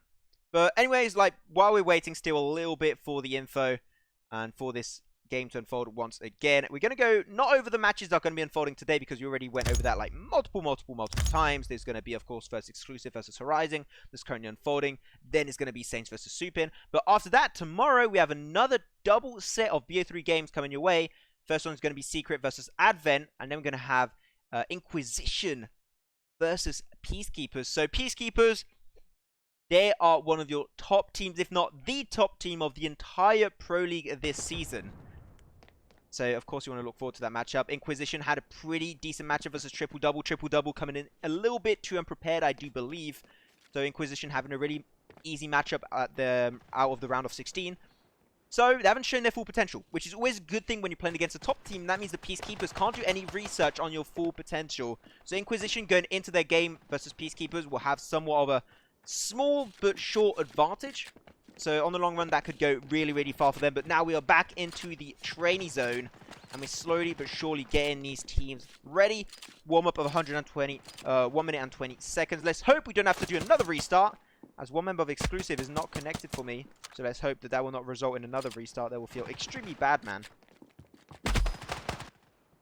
This is the Lost and Final Rehost HQ. Did let us know that teams not connecting equals disqualification. Pretty harsh, we know, but we have a time. We can't continuously rehost. We have to get the show on the road. And so far, I don't know. Province? Like The first time that I played like, Province, really? it was like, yeah, get me some Italian pizza, when the first time I played it. And then it took me 2 rounds to realize that this is not a good map. I don't like this map. After 2 rounds, you're like, damn, this sucks. I don't like this. Yeah, this is not fun to play. And I mean, at the time, I didn't know there was no consequences for just leaving a public match. And yeah, so I stuck around. At least it was only 8 rounds, but yeah, I didn't do that well, and so it ended on 8-7. Yeah, I had 15 horrifying rounds. Yeah, you don't want to play that many rounds on Province. Just want to try and avoid it. I haven't even I You lose played on brain cells. Rust. I played on Sandstone quite a bit, but I actually haven't played like one competitive game on Province. I just avoid it like the plague as much as I can because it's just not fun. Like 8 site is completely messed up. So no, thank you very much. But here it is. Going to be playing on the Italian map. Pizza is coming to you. Let's go. And the push once again is going to be happening, just like the first round of last game before the restart. Everyone going towards A, but though Milky Way is trying to push slow, big fat stop. Can he find anyone? Oh, he's going to get surrounded, but though able to find one kill for his troubles. The exclusive, they made the hardest part. They got themselves on the point, but though they lost Stinky and Trunks in the process. And the left side is going to be held by one member. Houston able to find a wall bang. He talked about it earlier. This A bomb site is made out of freaking paper. And wall bangs are going to be coming out galore.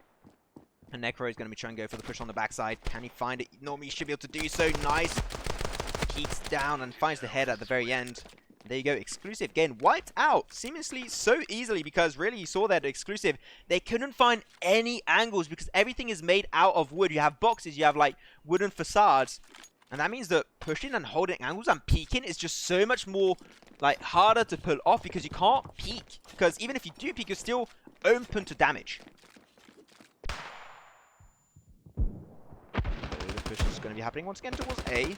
Seems like that this time around, exclusive are going to be like, this push is going to be a little bit harder than what we expected. Horizon are extremely well prepared for this map. And they're just going to be playing this a little bit more scarcely. Though seeing that exclusive are actually pretty split all over the board. And Horizon, they got that full UMP. And they got a 1 M4 and 1 Farmer. So definitely have some pretty heavy firepower. So whilst able to find with England and Stinky, able to get a nice kill towards A. Wax able to find himself a second. Of course it's going to be a wallbang. You're playing on Province after all. They can't quite put an end to this one as Horizon down to now 3 members. Maybe 2 very soon as Houston bites the dust. Necro and Umbrella going to be remaining. And they're exclusive. They just holding these angles, trying to find peaks, and that's all they're looking for. They know that if they go for the push on A site, because you get wallbang so easily, it's just not worth it whatsoever. But though Wax, he's thinking of going towards A, but even then he's just like, nah, not worth it. No. No, not A. You don't want to play on A site. No, not A, please. Stop it. I mean, nightmares of A site. I think that's what we're getting out of this. I mean, this B site tunnel is even worse. Do you have anything good to say about Umbrella, maybe? Umbrella. Sorry, why am I saying Umbrella? I'm sorry, poor player. He did nothing wrong. About Province. Why don't know I said that? One good thing, it has a really cool statue in mid. That's about it. Done right, so be careful. The thing is going to come out from Necro. Unfortunately, not able to find anything. They're going to get surrounded.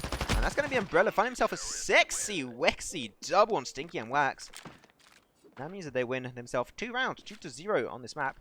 When I asked you if you had something good to say about Province, I thought you were going to say, well, it's a map. And I thought you were going to just say that. I mean, yeah, it's a map. It's not a good map. It's a map. It's a map. They push through mid from Houston. And seem like they're going to give A another shot. They trade it out. Milky Way going to be finding 1 and losing 1. On those, seem like for once exclusive, they are able to get themselves actually on point. Traxy just going to be going back a little bit more careful. They get the bomb down. That's great. They're going to see that Houston and Necro, they're going to go for the push in. Necro and Umbrella, well, not Umbrella as Umbrella bites the dust, but Necro has that defuse kit. Could come in handy. Necro was UMP. Trying to go for a little bit of an early spray, trying to deny it. Unfortunately, the bomb is planted in the straight up open, so you can't go for Ninja Diffuser. It's not going to work out whatsoever for them. And here, Houston, he's just going to count his winnings, go back. Is he going to come with UMP, with the M4, or is he going to actually try and pick the fight? Seemed like he will try and pick the fight. He has the information. 1 does find Wax. That's great. The bomb does explode at the end, and Traxy remains alive. Oh no! Feeling bad at the end of the round. Houston will be taken out by Traxy. That means he loses his UMP, his M4, sorry. And that's going to give the first round for exclusive. That shows that it is possible to play terrorists on this map. Exclusive just splitting up a little bit too much. I would personally just stick it and 5-man push everything right now. It's the only way you can succeed on T side, and honestly, 5-man E-rush is so broken on this map if you have a good T side. Houston, he's going to get a little bit overwhelmed here. He takes a little bit of damage from Necro's going to be fine. Finds one peak. Houston finds himself a sexy double on Traxy and Wax. But unfortunately, that will put an end to his journey. England finds himself also a double for himself, so that makes it even Stevens and Umbrella. He's going to be one man standing, and might want to try and keep that diffuse kit and that UMP for himself. He's still going to try and go for the peak, trying to deny potential weapons away from Exclusive. But still then, Exclusive, you see that they're slowly getting used to it. The last 2 rounds pushing up on A has been feeling so much more confident, and there you go. Round going in favor of Exclusive, and makes it a 2-on-2 skirmish. So really feeling the Exclusive, they are getting used to it. They're just building up some traction, building up some momentum, and getting some successful pushes. And just Horizon, nobody to really respond here, because once again, you just get wallbanged so easily. Like, pushing the point is already hard itself, but also defending the point is pretty hard too. So, going to keep an eye out for that. Let's see how he's going to be unfolding in the future, though. The fight through him is going to be happening between Necro and Traxy. No members will be taken out in the process. Fine gun against an AK. Of course, that's not going to be working out. Look at that Exclusive. They're just dominating now and pushing so efficiently. I'm loving it. And the push through mid at the end will be even working out. Stinky puts an end to his life. And it's always going to be a 1v4. As Milky Way picks up the AK. But not going to be able to keep it. And he's going to be given back his old trusty handgun for the next round. Exclusive packing it up, packing it in, finding that momentum that they need to get through this province map right now. Full AK buy, surprised that Stinky isn't opting with the OM yet. Maybe the economy is not really in his favor yet. We're going to have to see Horizon Milky Way tagged up really low after peeking over long A. They're going to see that a lot more resources were put into defending this A site. 3 members were on there. Unfortunately, Houston was taken out once again. It's going to be a wall bang. Of course, you're on A site. Of course, it's going to be a wall bang. Obviously. Though they're going to be going for the reverse steam push. Necro, they're going to go and try and find it. 2 angles tailed pretty heavily by Exclusive. And Wax will be able to find Milky Way as he went a little bit too deep on this fight. I think this is kind of a mistake by Horizon. They are just not respecting their boundaries whatsoever. And Exclusive, they're doing that by defending their own entry points. And there you have it. That was also Umbrella that pushed it way too deep. Necro, last man standing on this one. Wax has the bomb. I think he is going to go for a push potentially towards B. And as I said, he is actually on B going for the plant. So that's going to put Necro under even more pressure.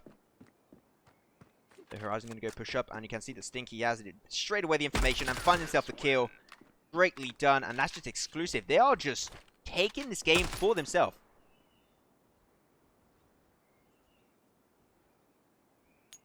Horizon is on, I don't know.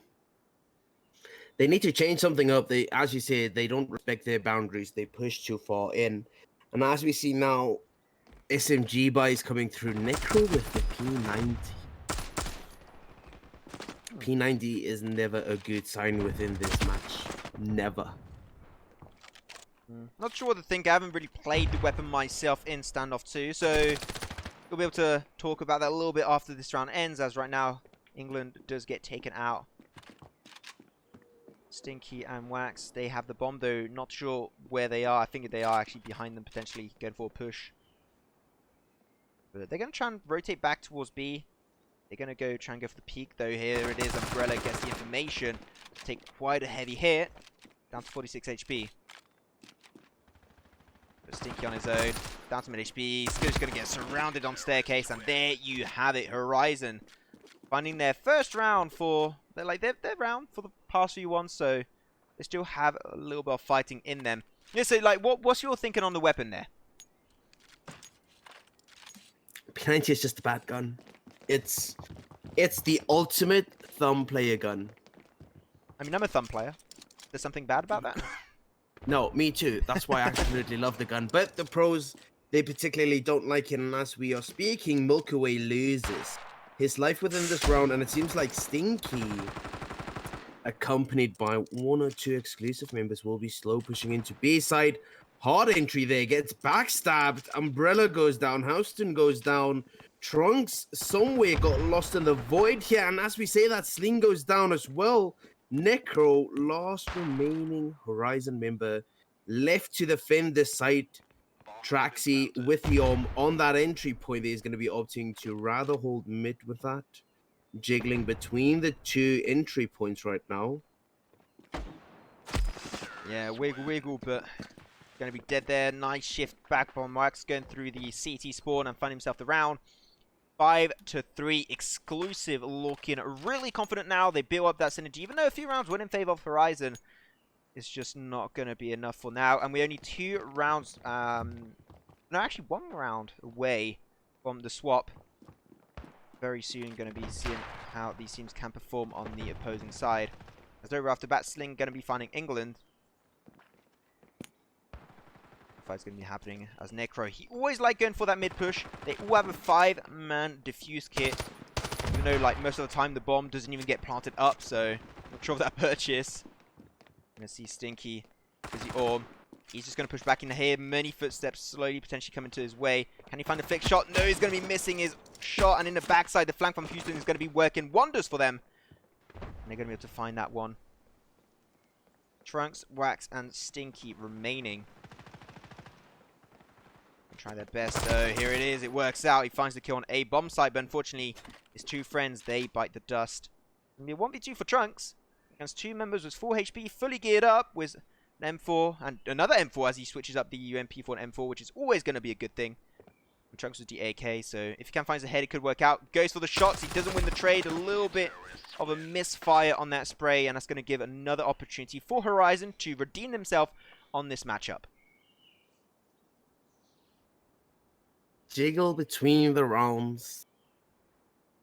I don't know. I don't like this. I want to see more aggression. I see Exclusive not really utilizing their chemistry as a team to be that aggressive. And then again, it's kind of like it's reversed now with Horizon being extremely aggressive, not respecting the bounds of Exclusive. Just not quite respecting it. We saw them a few times. They were playing weird on Sandstone sometimes, but that cost them to win that point of the BO3. So maybe that's just their playstyle. That's how they play. But Horizon, they were actually to get a pretty significant advancement point onto a bomb site. They're going to go for the wallbang on England. Not able to find it. The smoke does hide his location a little bit more. So England able to play it quite scarcely. But at the end of the day, he's not going to be able to remain alive long enough. And now they have the man advantage, is going to be the Steam getting reversed. And Horizon going to be pushing from the backside. Exclusive tried to send 2 members for a flank.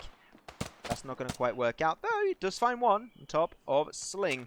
But that means he also gave his position away. And for this gun round is 100% going to go in favor of Horizon. And here it is. They're just slowly going to try and find... Oh, wait. He finds Necro. He's going to try and switch guns. Maybe... Oh, whoa, wait a minute. Stinky found himself 2.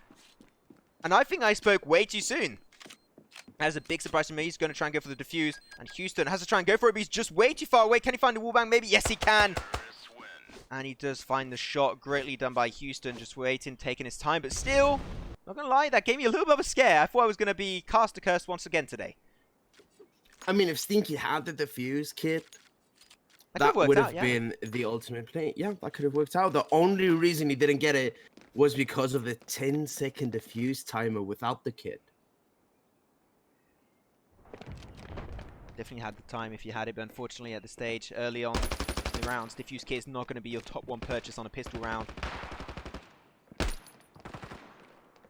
No, Horizon had somewhat of an amount of success. Maybe going to try and play this one a little bit more smart. And a little bit more scarcely, as another flank is going to be happening actually from the backside. And the bomb was planted up on A, on the opposing side, so the defuse is going to be made a little bit more complicated as England's on Traxi. They're not going to be able to win that trade whatsoever. Bomb site just getting overwhelmed completely by every single member of Horizon. And there you go. Exclusive just really having a hard time finding their footing in this last game on Province. But still, it's 6-5, so still very, very close. We had to come back earlier from Exclusive. So can they do it once again after that game of Sandstone? I mean, we have 4 AKs and 1 UMP on the side of Horizon right now. Whereas Exclusive, I mean, seeing a FAMAS, Deagle, 2 UMPs, and as we say that, the big rifles go down, Traxi goes down, Trunks goes down. Oh my god! I mean, yeah.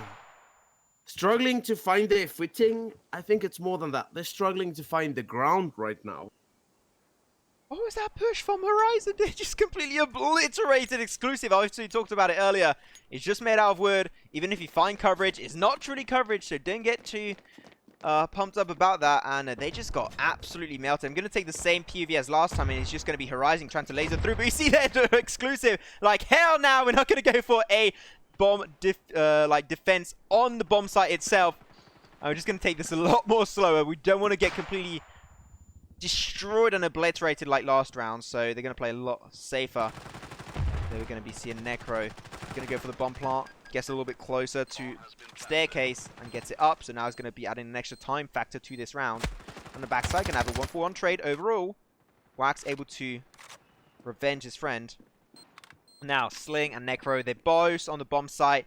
They are pretty well positioned, having two different angles held up, and also Wax is only 2 HP remaining. So really here, he should be playing the safe round, holding on to that AK, and seem like that is definitely going to be the path he's going to be taking for this round. Setting himself up for potential exit frags. Would not surprise me if Horizon decides to go the other way, but no, Sling. No! Ah, Sling went for the sneaky push, hit his footsteps. And there you go. That's going to be an 8th round once again. We saw that earlier on Sandstone. We had this exact situation. It was actually 8-4 earlier in favor of Horizon. So Exclusive, they definitely have what it takes. They showed it earlier. But they're going to go once again for the push on A bomb site. And Exclusive not doing the same mistakes as 2 rounds ago. They're just going to be holding her staircase, holding the angles through mid, and potentially going to try and go for a reverse engage from the backside. There you go, Horizon. They're finding 2 kills on Traxi and Wax. 4v3 situation as England. Be careful on your backside. Might be a little bit careful. Though the push, oh, that's not going to be looking out well for Sling. Getting a little bit too overconfident with his position, but though the bomb was planted up. Question of time, the flashbang does work out, does get Houston, but unfortunately his friend in the backside does support him just in time. Now, we go for the random defuse. It's such in the open area. A ninja defuse is definitely not going to work out, but there you have it, Exclusive. Stinky, last member standing, and that's just what they needed to find himself that defuse and make it their 6th round in their favor. 8-6, getting closer and closer every single round. Which team will move over to the semi-finals? That question is about to be answered for all you beautiful people at home.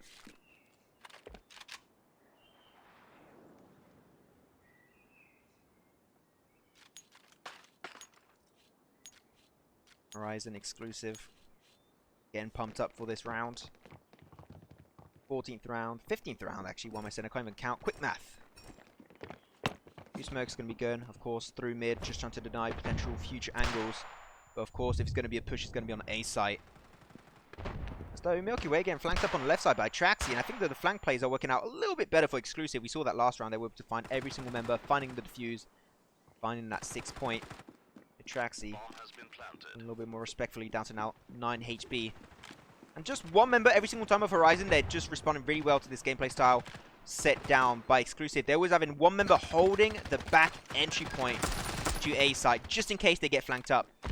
So Trax in England finding himself 2. They're going to go for the defuse, but there you go. Every single member of Horizon just got melted down.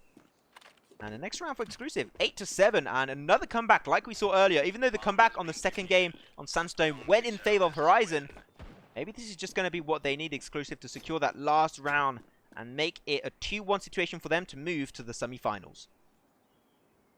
I mean, Horizon definitely have the skill set to win this. Exclusive, you see them being extremely adaptable, adapting the last 2-3 rounds.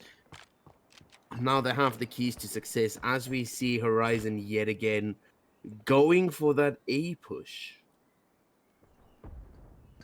And of course, give it another try. 1 and 4 for Stinky, as he's going to go and try and hold stairs on mid. Unfortunately, no one going to be peeking too deep on that one, so he's not going to be able to really count his winnings. So it is the push. So a little bit late, we'll still be coming out from Horizon.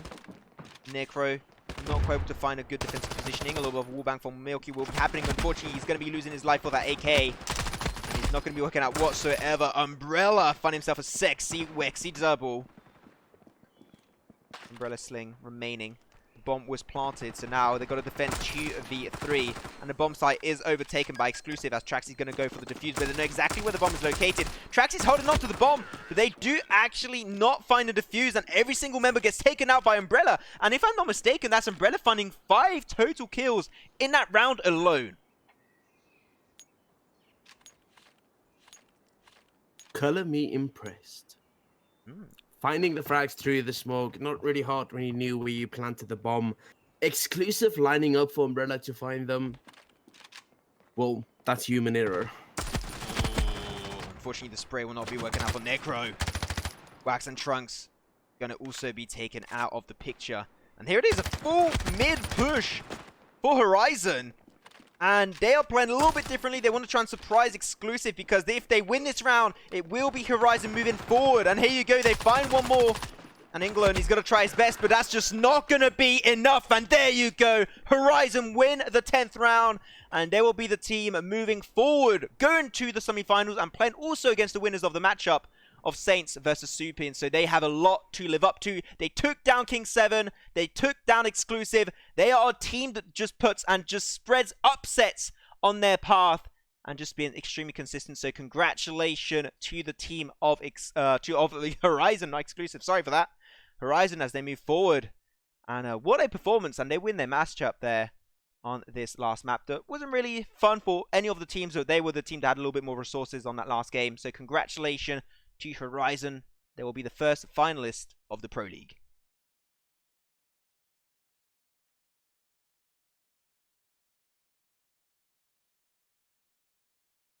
Boom, there you go.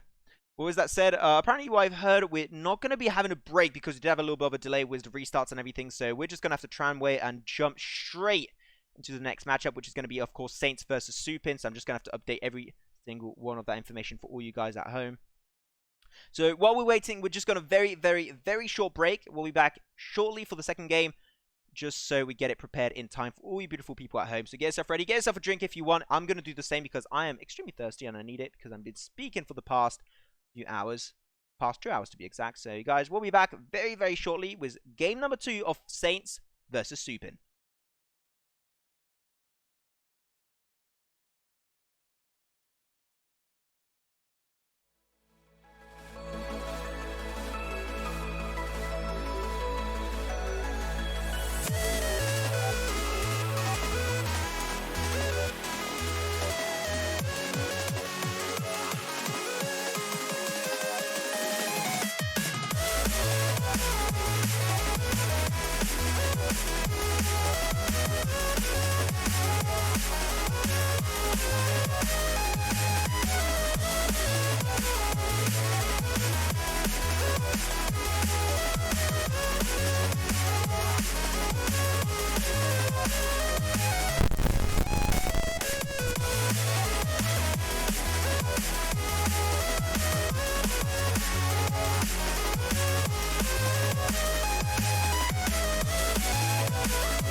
What's holding you down? I ain't like others. Don't let them hold your ground. I am in the summer sky. I am hearing all the light. Don't turn your back on me. I'm here for you. I'll light your fire as the cold comes through. You'll be my passenger and I'll break through. I'll break through.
What's holding you down? I ain't like others. Don't let them hold your ground.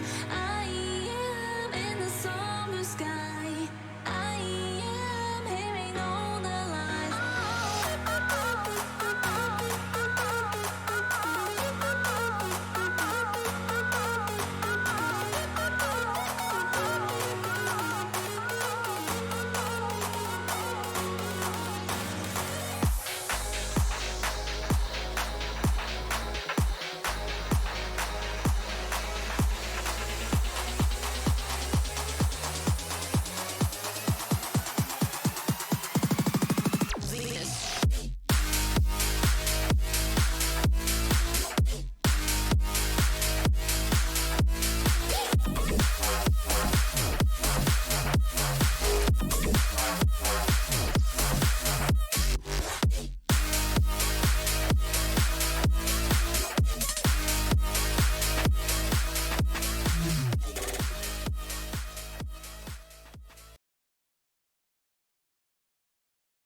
And thank you so much for waiting, boys and girls, and welcome back for the second and final game of the day for the Pro League. My name is Max, and I'm once again going to be joined with Steve, previously known as BFrag. Game number one was an absolutely insane game of Exclusive versus Horizon. Unfortunately for Exclusive, one of the, I think, favorites in that matchup, at least seen by the YouTube chat. But they got toppled down by the beast himself, Horizon, taking down two big upsets so far in the Pro League. And they're on the streak. Can they do another big upset in the semi-finals? Potentially, because they will be playing up against the winners of the next matchup that's going to be coming around. That matchup is going to be Saints versus Supin, the big match of the day. A lot of Saints fans, a lot of Supin fans, and it's going to be really interesting to see which team has the upper hand in this second game of the day. Once again, it's going to be another BO3 matchup. Going to be starting off on Rust. Thief, how are you doing? I'm doing great. I finished some chatter a little bit earlier with some, Russian pro players. Mm-hmm. they're considering that Saints might do a 2-0 stomp. Saints And then on a again, 2-0 stomp. yeah, that's kind of the prediction coming through from the Russian community. But then again, Saints versus Supine. Supine, they did fight their way to the quarterfinals. They do have something to prove. Will they be able to show up? Will they be able to take it? Supine, I mean, yeah, okay, good team, good overall skill. Can they work together to topple Saints, which is yet again another top team? Tournament of upsets, Supine definitely have the ability to take on Saints. Will Saints stand strong versus Supine? We're going to find that out soon. We'll find it out as soon as we get this game started up. I'm seeing the lobby right now. Every single player is in the lobby. Hopefully, fingers crossed, we do not have any more restarts. So we'll be looking forward to this. But yeah, Saints versus Supin going to be on the good old and trusty map of Rust. We saw it first game earlier. Was super fun to cast and super fun to watch. There's a lot of different playstyles on both sides, and just got so much more to expect from this insane matchup of Saints versus Supin. And you said it, a lot of the potentially top players, and yourself maybe, Thief, and also saw the Mr. Producer Man in the background, which who we're talking, he thinks that it might even be a 2-0 stomp for Saints, which would be really good for our schedule.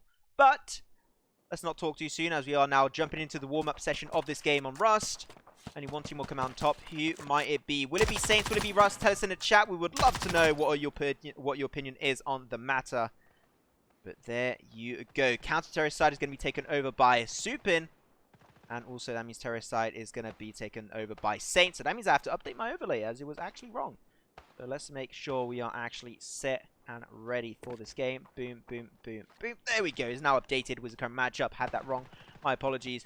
But we're missing one more player from the side of Saints as he does load into the lobby. And there we go. Hopefully, once again, fingers crossed, no reloads. I'm seeing a lot of big hearts and Supin in the chat. They have a lot of support, but they are going to be playing against the one and only Saints. So it's definitely going to be a really, really hard game. But Saints, they seem like they have maybe a little bit more favorites in here. Saints, I mean, top team in the Russia community. STANDOFF2, the biggest, I would say, I mean, me and EasyTrade, we spoke about this. STANDOFF2 is basically 90% Russian community. So Russian teams do have a little bit more community support over here on the English stream. We do have more Supine supporters, but don't let that put you off, guys. Supine can actually win this. I know they can. Will they stand tall, or will Saints prove to be too much? As we have about 30 seconds of the warm-up remaining, and we're going to have the pistol round on the way on Rust as our first map of this best of 3 series. Every single player is ready. Seeing a lot of frags going left, right, and center. They are ready for this first game of this BA3, and there we go. Let's jump right into the first game of Saints versus Supin.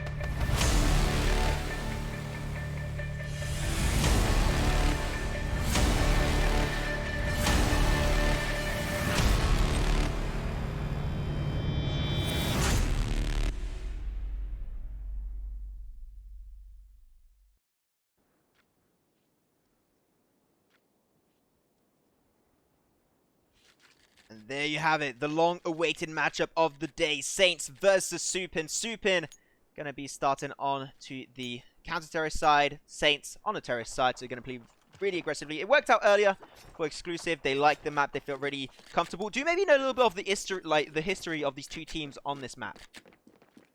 Well, Saints, a lot of experience all around the board. I would estimate every single one of their players at around 1k hours, and 1k hours on a single map, that's not likely. They do have experience on this map. We do know the EU teams tend to still like Sandstone more. They don't like Rust as much. So I definitely do think Saints will take this as we head into the best round.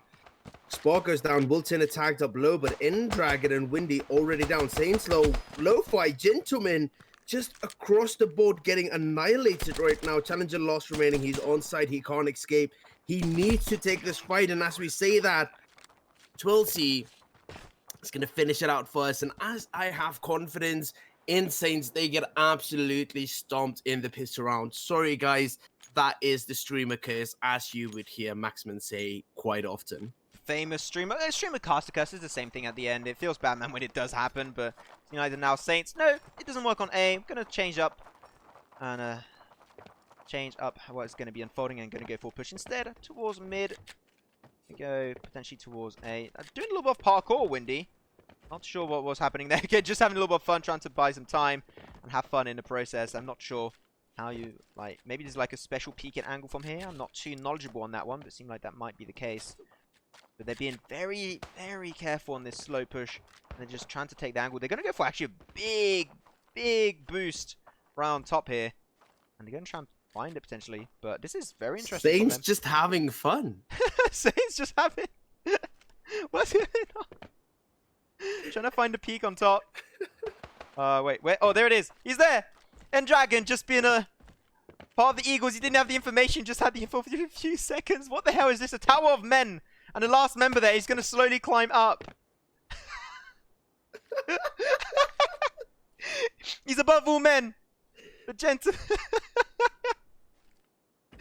Can they even shoot from here? Pro League 5-man boost, just having fun on their entry map of a best of 3 right now. They get the members, they get them down, but Saints, they're getting obliterated once again.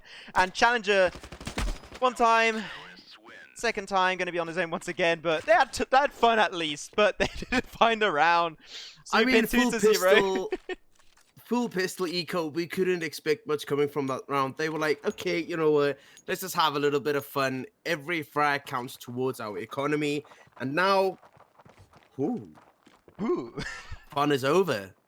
Saints, full AK buy. I mean, maybe because they lost the pistol round, they were like, okay, we're just going to have fun. We know we're not going to potentially win this one, so let's just look cool in the process. It's all about memes. That's what people recognize you for the most at the end. So there you go, though. Be careful on the top side. Not looking good. SPN going to be losing Spark. He was a little bit too high up on the balcony. Going to be followed up slowly by Will Turner as he puts a foot in the grave. And Saints now, they got that pistol round through. Now they're allowing himself to just get the plant. Though I'm seeing that the P came on through from Novum. No chance to answer back whatsoever. And it's going to be a 1v5 for Twilsey. Pretty sure it's going to be not going to be working out for him. So it's going to be a 2-1 situation. And Saints winning their first round in this game. Going to go for the peak. Can he find one? He can't find two! And denies 2 weapons away from Supin. Not going to be too much. They did win 2 rounds in a row, so they should have enough eco to be able to purchase back those weapons. Still, nice fight at the end from, of course, Supin. I think Saints accessed the hidden powers of the man tower. 5-man boost for maximum effectability. And we see that as they win their first round, about to engage in the next one. You can see N-Dragon and all of those just hugging the walls when entering factory top there. For the wallbang, and as we say that Lo-Fi finds Novum, we can see a few dots pop up on the map as the peaks come through. Nade hits on Will Turner. He gets taken down. Lo-Fi, Windy, N-Dragon just getting frags across the board. You see the peaks about to come through. They cover him. Not enough. He does go down. And that's now Windy, Lo-Fi versus Merrily and Twilsey. Twilsey a little bit below 50 HP. Engagement about to come through, but Nade finishes Merrily off. Twilsey, about 40 HP right now, needs to take on 2 semi-healthy opponents. One is low. He gets the high HP. Oh no! Clutch about to come through. Lo-Fi does it with 6 HP. Round almost went the favor of Supine. Twilsey almost making that happen. Whoa, excitement. Let's go. First map of the day, 2-2. Let's see where this leads us to. Well, it seems like this is going to be leading us towards B side, at least for this round. As though SPN going to have some bolt action coming his way. He's not going to be the Orm. So he's going to be having a little bit less DPS potentially. You know, Orm is always going to be your top tier weapon in terms of that, though, gentlemen. He saw the information, though. Will Turner going to go for a little bit of a pre-fire. Unfortunately, no bullets connect him whatsoever. Going to see the gentleman trying to find the angle, but unfortunately going to got denied away from him, and he's going down to factory. Even then, look at that. They're all going towards B. And, not going to go for the man tower this time. You know what? So they're not going to have the man tower buff anymore. Still, they are just taking their time since they're known for being just this very careful team. As they find 3 kills, and they just walk forward as an army. And they find every single member of Supin. And that push, like, the communication from Saints is just absolutely on point. It's stellar performance. And despite those 2 first rounds that they were playing around with the pistol and the man tower, now they're seriously getting into the game, and that's 3 rounds in a row away from Supin.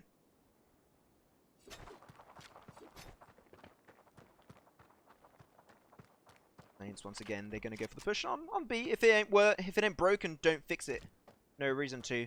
There's your ACOG, that's going to be Windy, trying to find a peek through mid, potentially. Walking extremely fast, to be honest, when he's just aiming through. Supin just a little bit...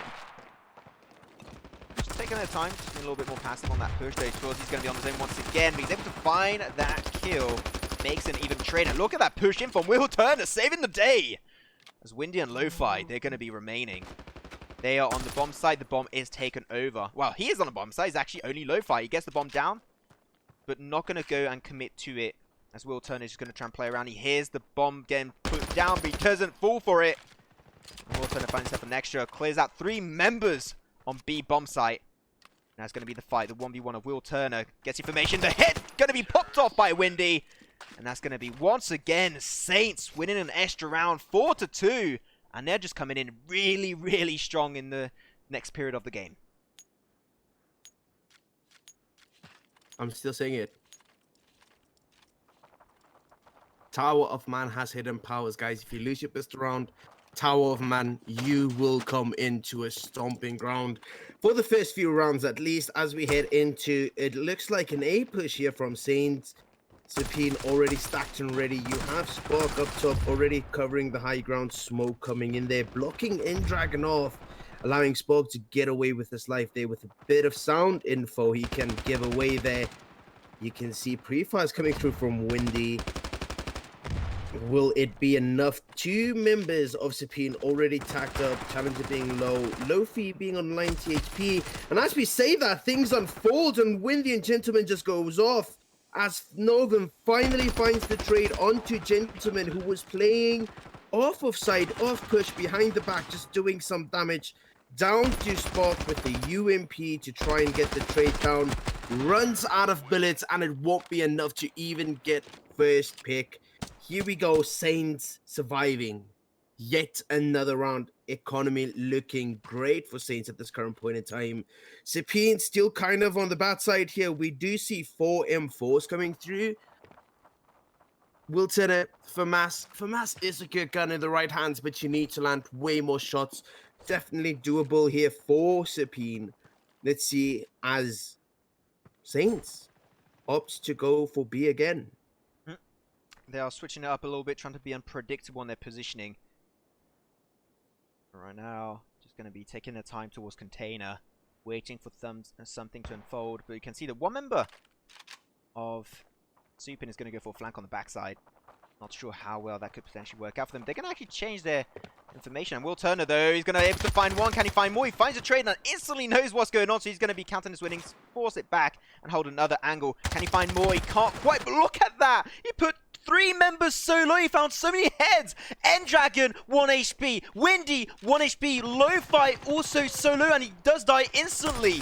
That was such a good trade for Will Turner. Despite dying, that was so freaking worth it.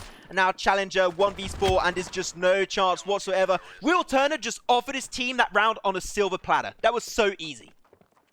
Doing that while being on the cheapest rifle, that's money bags, right? Will Turner just came in and is like, yo, let me score something for my team right here.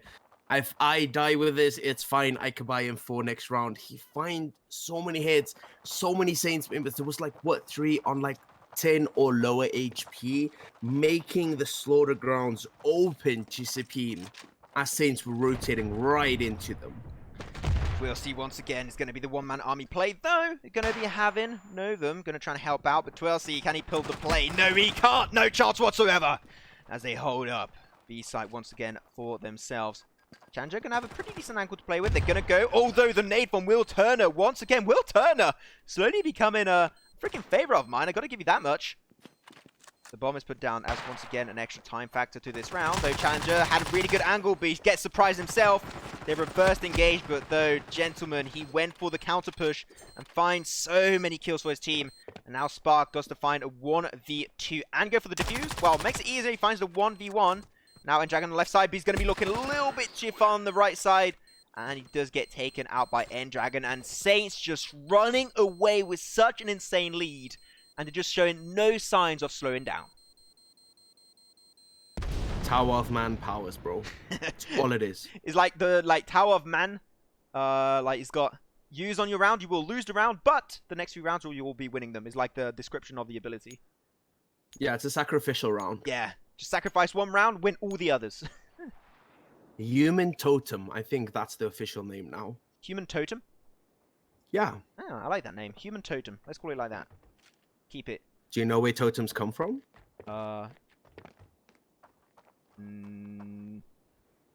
No. Yeah, it was part of native Indian cultures in America. They used to build these big wooden statues with spirit animals on top of them and faces of their ancestors. But anyways, enough of that. While we were talking about totems, Will Turner merrily goes down. Spark is really low right now. Saints looking strong with only N-Dragon being tagged up to 25 HP. He's on the USP though.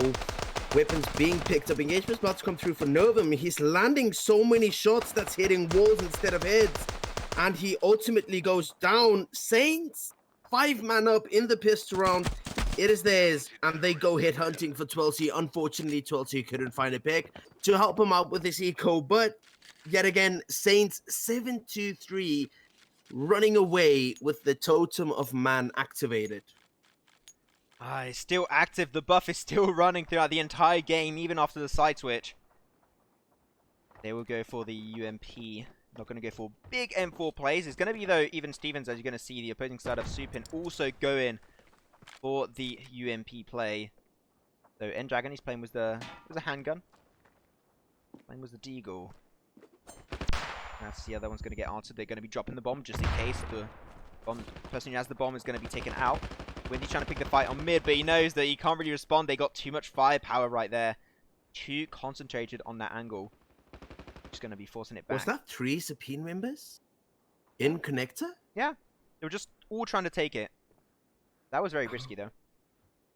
Very risky. Could have paid off if there was more Saints members. But then again, Saints could have just have a 3-piece there. Yet again, it does work out. They do make it out. Spark and 12C down, though. N-Dragon tagged up low yet again. All of the other members, and as I say, all of the other members, Windy goes down by the hands of Will Turner. Novum gets traded out by Gentleman, as we see merrily on top right now. Saints looking 4v2, looking really strong right now. And as we say that, Lofi goes down by a wallbang with the UMP. Looks like last shot, just clipped the box there to come down. Now, it needs to happen. Bomb needs to come down. Angle's being locked down there. Merrily needs to make something happen right now. Try and get the bomb down, but he knows he can't. He has a Saints member in long. Really risky for him. Will Turner will try and commit to the backstab if we switch over to him. It looks like it's being watched. It is being watched. It's going to pay off, though. He shoots, misses, needs to fall back.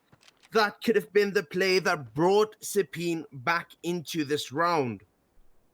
Yeah, tried his best. Unfortunately, he knew that the angle was held. He gave his information away, so he didn't commit to it, though. There you have it. That's going to be an extra kill. Will Turner trying to go for the reload. Able to find one, surprisingly enough. And now he's going to be in the backside and able to maybe find Challenger. This is looking so good for Supin. And just playing a little bit of a play to just run around the rosies.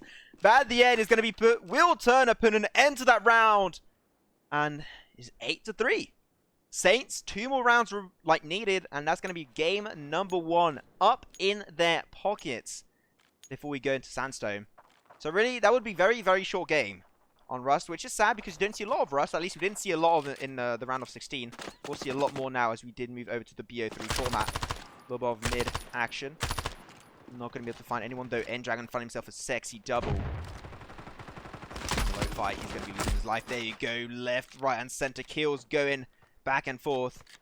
As merely once again, he's going to be one of the last members standing, even though the last member standing. 1v3 versus Challenger, Windy, and Gentleman. Challenger, that double frag, definitely helping out their cause. He's going to get slowly surrounded into Factory, and Gentleman going to try and push towards him. Let's get the angle. A little bit of action coming through, but yeah, Merly, 1v2, they committed at the same time. That's going to be Saints finding himself their 9th round. And I just can't see Supin coming out of top of this. That means they need to secure 7 rounds in a row. And I don't have to explain how hard that is. Against a team like Saints, it's not an easy task winning 7 in a row, denying them every single round. But we can see best case scenario here for Supin as we hop on to know them. Slow walking up top there as an engagement is sure to come through with Dragon just lurking down below him. Nobody able to try. Supin? Quite find the angle? Yeah, Lo-Fi. Lo-Fi, one of my favorite styles of music, by the way, I have to say. Lo-Fi is freaking lit. So in mid, the fight is going to be lost by Windy. 12, so going to be able to kick off this round with a kill in their favor. They definitely have to do. They can't afford any more mistakes. They're going to have a pretty big spray here. You see that Lo-Fi doesn't want to get wallbanged whatsoever. He's just going to try and play it smart. Though, oh my god, Lo-Fi almost able to find one here. And almost able to find a second into mid. And it's so rewarding. He finds the wallbang. Lo-Fi, despite having no information whatsoever. That's going to make it looking good for them as they get 2 kills. Can he find more? He can't quite find that kill onto B bomb site. It's merely now trying to potentially snake it on. And no one is defending A site. And Supin are playing this one so sneaky, being the wolves that they are, liking their logo. And Will Turner got to try and keep them busy. As N-Dragon is right behind him, but no, in connector, the fight will be good in favor of N-Dragon. The bomb was planted. Supin has to find the 1v3 clutch, or otherwise, the first point will be going off course in favor of Saints. Merely, yet again, the last remaining member. He's up top. He finds N-Dragon, though. He's smoked off. What a play here by Saints. He needs to commit, but he cannot commit. As soon as they have the sound cue, you will have Challenger just pre-firing door. That wins them the first map in a 10-3 stomp. Counter-terrorists win. Wow, what a way to open up this very anticipated matchup of Saints versus Supin. Congratulations, Saints, as they win their first game of this BO3 series. Congratulations, C-Windy. 14 kills, gentlemen. 13 and Dragon 12. And they just cut off with a great first performance. But, once again, as I said earlier, many times, it's not about the performance, it's about the consistency. Because now we moved over to the BO3 format. Will that be enough for them to be able to take the entire win versus Supin? Because Supin, in their own right, are an extremely skilled team. But it seemed like their first matchup on Rust was not quite going in their favor. Can they make an epic comeback on the map of Sandstone? That means if they do it, we will have to go for another match on the map of which you do not say the name, which I don't think that anyone wants at this stage.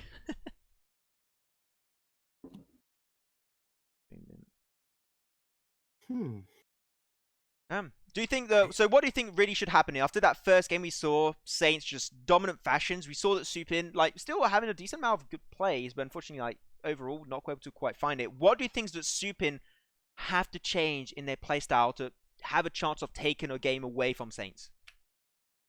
Change in their playstyle, I think it might not be that. I feel like the playstyles of each individual player does not complement each other.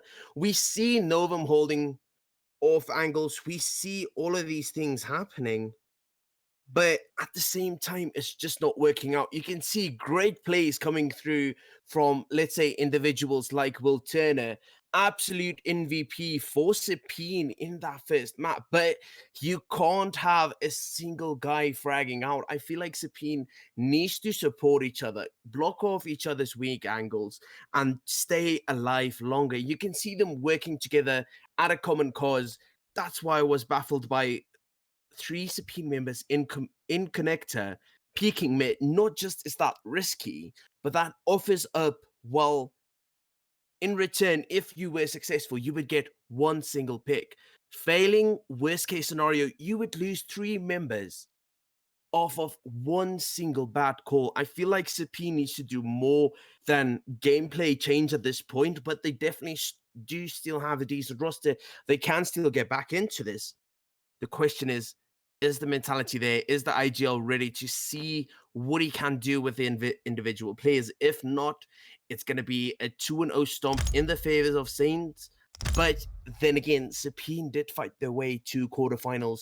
Let's hope they do have something in their back pocket to bring them back into this fight.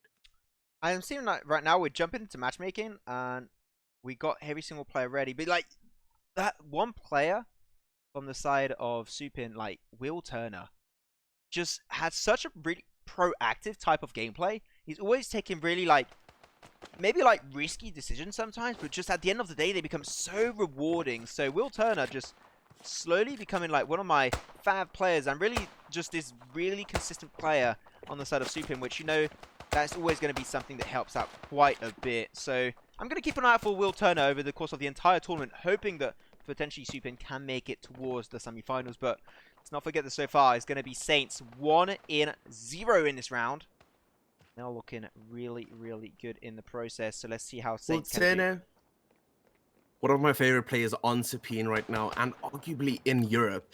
He just has this clean off-angle play style. And when I say off-angle, he doesn't hold the common angles. He always plays off of the situation. You would never see him overextending his luck. He would get his pick, he will back out, he will reset the engagement. That's what makes him a good player. You see all these other pro players like, oh, I got 1, I got 2, I got 3. Why not just go and try for a 4th? But Will Turner is the type of player that 1v5 clutches is definitely possible given the opportunity. Engaging him 1 by 1, he will reset the engagement every single time. You see a very common thing within Will Turner's movement of him just moving around. He shot here, he used this angle, now he turns away. Knowing that, okay, the opponent might check this angle. If he checks that angle, I have this angle on him. You can see that in his playstyle, and that's why I really like Will Turner's playstyle. Then again, you do have other players like Lo-Fi, Windy, Gentleman, like just insane fraggers, but you don't see them play off of this whole technical side that Will Turner does, and that is what makes Will Turner such a good player. Really be a stepping stone for his team to come back and secure the second point of this BA3. We'll have to wait and see. Anyways, let's freaking go. Pro League, second game of the day, second game of this BA3. It's going to be unfolding after 1-2 stomp down in favor of Saints. Will the comeback happen? That is a question that we're going to about to be answered right about now. But there we go, guys. In chat, once again, don't hesitate to spam hashtag the support of whichever team you do hope will take this game. Will it be Saints or will it be Supine? Let's get that answer right about now. It seems like the first push is going to go straight off in direction of a bomb site through Garden. We're going to be going, they're just following each other, and they're all going to be forcing the push onto A. And here it is. They hold it down so efficiently. Twilsey going to be able to find one. Going to go for a pretty hefty push. But that's going to be now 1 member out for Supin, 2 members down for Saints. The man advantage in the gun round is always going to be such an important factor. Now the bomb is held down. Challenger able to find himself 1 peek onto long A. Unfortunately, the angles are held so well by Supin, I just can't see it happen. Does actually get 1 hit marker as a deagle. He goes away with a deagle. They lose the pistol round. This is what happened really last time on Rust, but it doesn't mean anything when you're playing against the likes of Saints. He just keeps that deagle up his sleeve, which might make a difference in the future rounds to come. But that means because they lose, are we going to see the totem play from Saints? I hope we do. I really hope Honestly, hope we do. Just an honorable mention right now, Skill is substituted within Supine. Can he make the necessary difference they need? Let's find out as the second round of Sandstone is about to evolve. And it looks like switching sides here by Supine, going for an aggressive B push. And Saints, full pistol eco.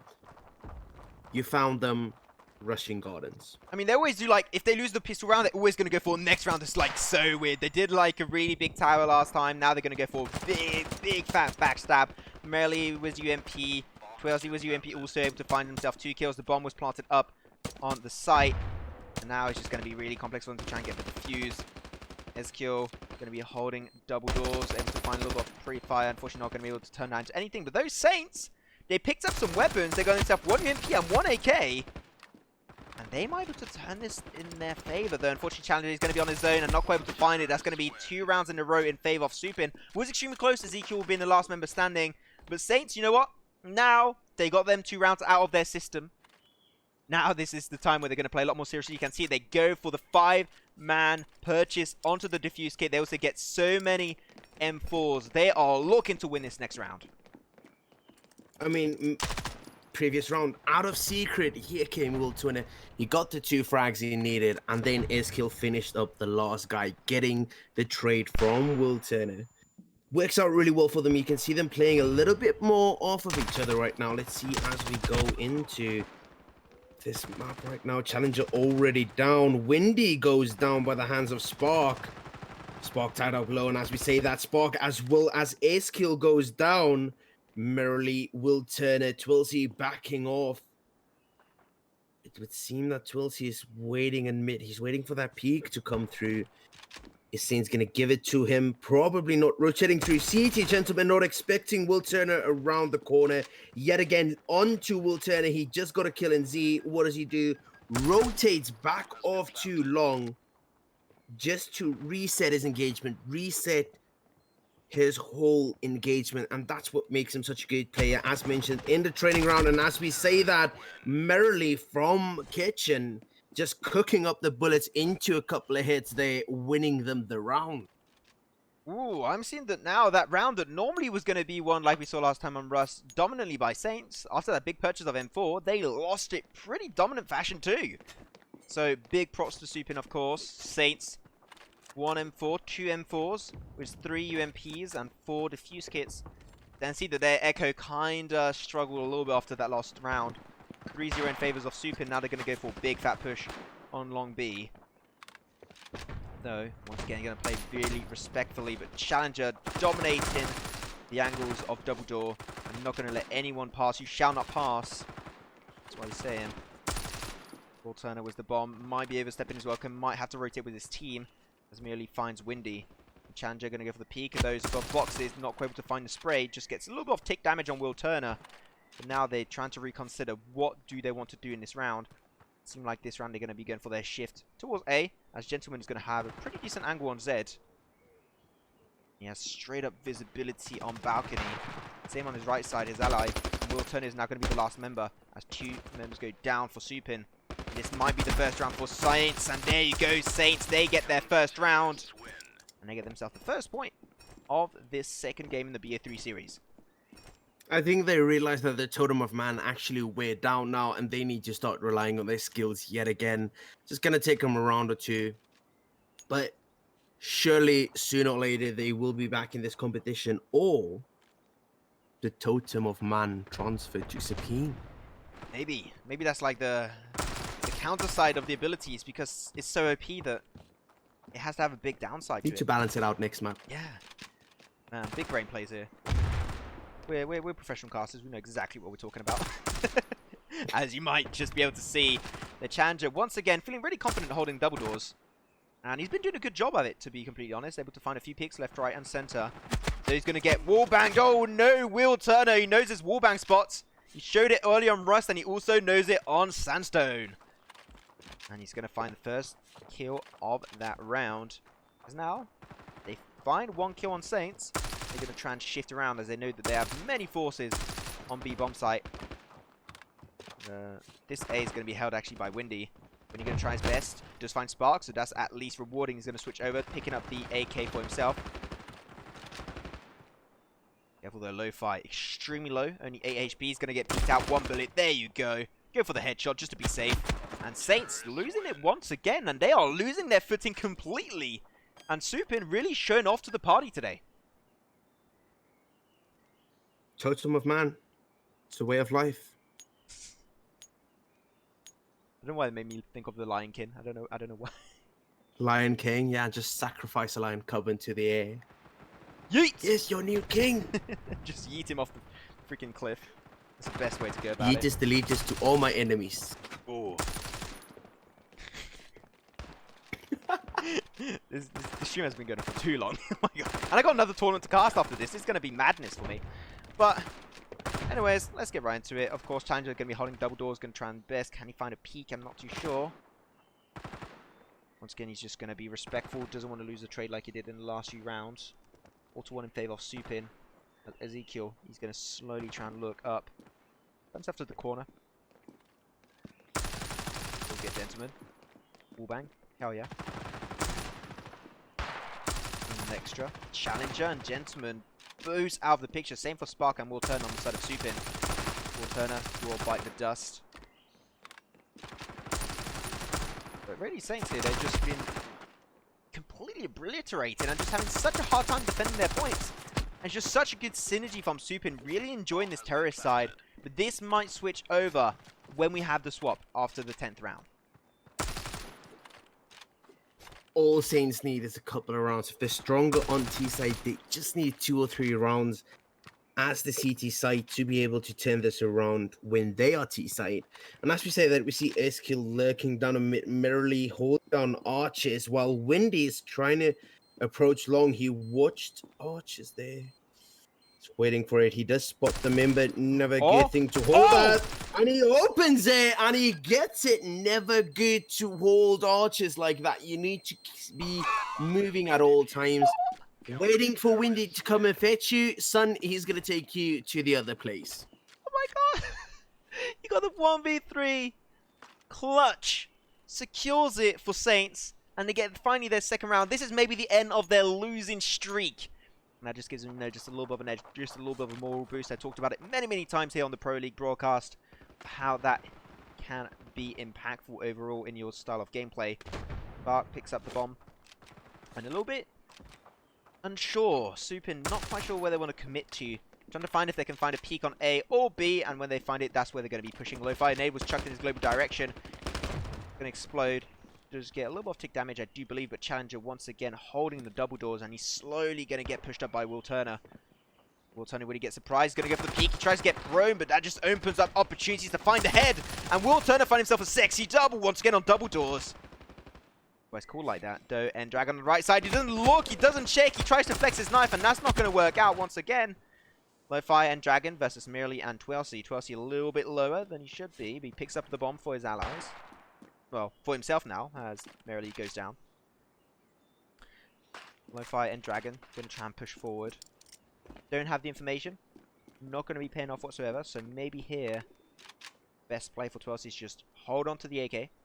To that sexy skin. I just hate casting these games. The reason why is because they make me so jealous with their skins. And I remember I was playing with EasyTrade, and he just flexed on me every single skin he had, every single one. I just hate. I mean, I showed you the maps, and I flexed my little puny inventory that I had. No, but like honestly, he has like 5 times the inventory that I have. I mean, he's just like. I mean, Twelsey, what's the plan here? Looks to engage, looks to pick up a kill or 2. Maybe hopes to see the opportunity open itself. Yet again, we're going to see him getting kind of surrounded here. 2 crossfire angles. Dragon and Mitt watching that long position. Timing, shots coming through. Now Dragon knows all he needs to do is play time. Lo-Fi just needs to prevent the side getting pushed. And it doesn't matter. Dragon holds down the angle. Saints, 2 rounds in a row. Yeah. Is this the return? I mean, they definitely put an end to that lose streak earlier.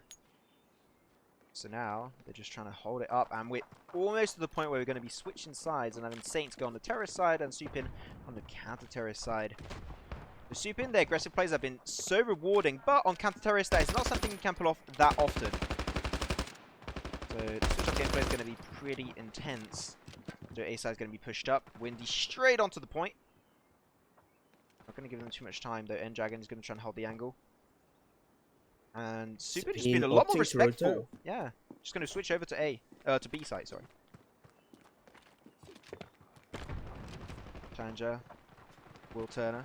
Both sides going to have a few casualties. Lo-Fi just popping off. And look at that, he finds himself a 3rd. Can he find himself a 4th? Lo-Fi carrying this round on B. So Archie gets a little bit of damage, going to go in with a handgun, and there you go. Lo-Fi and Windy find himself the assist. Ezekiel was the last one standing between Saints and that point, and they make it once again even Stevens 4-4, and it's, you can see on the top of your screen, final round before we switch sides. It's extremely close, but Saints, they come back from the dead. And it seems like they want to make it a 2-0 stomp, which is what we were talking about earlier here, Thief.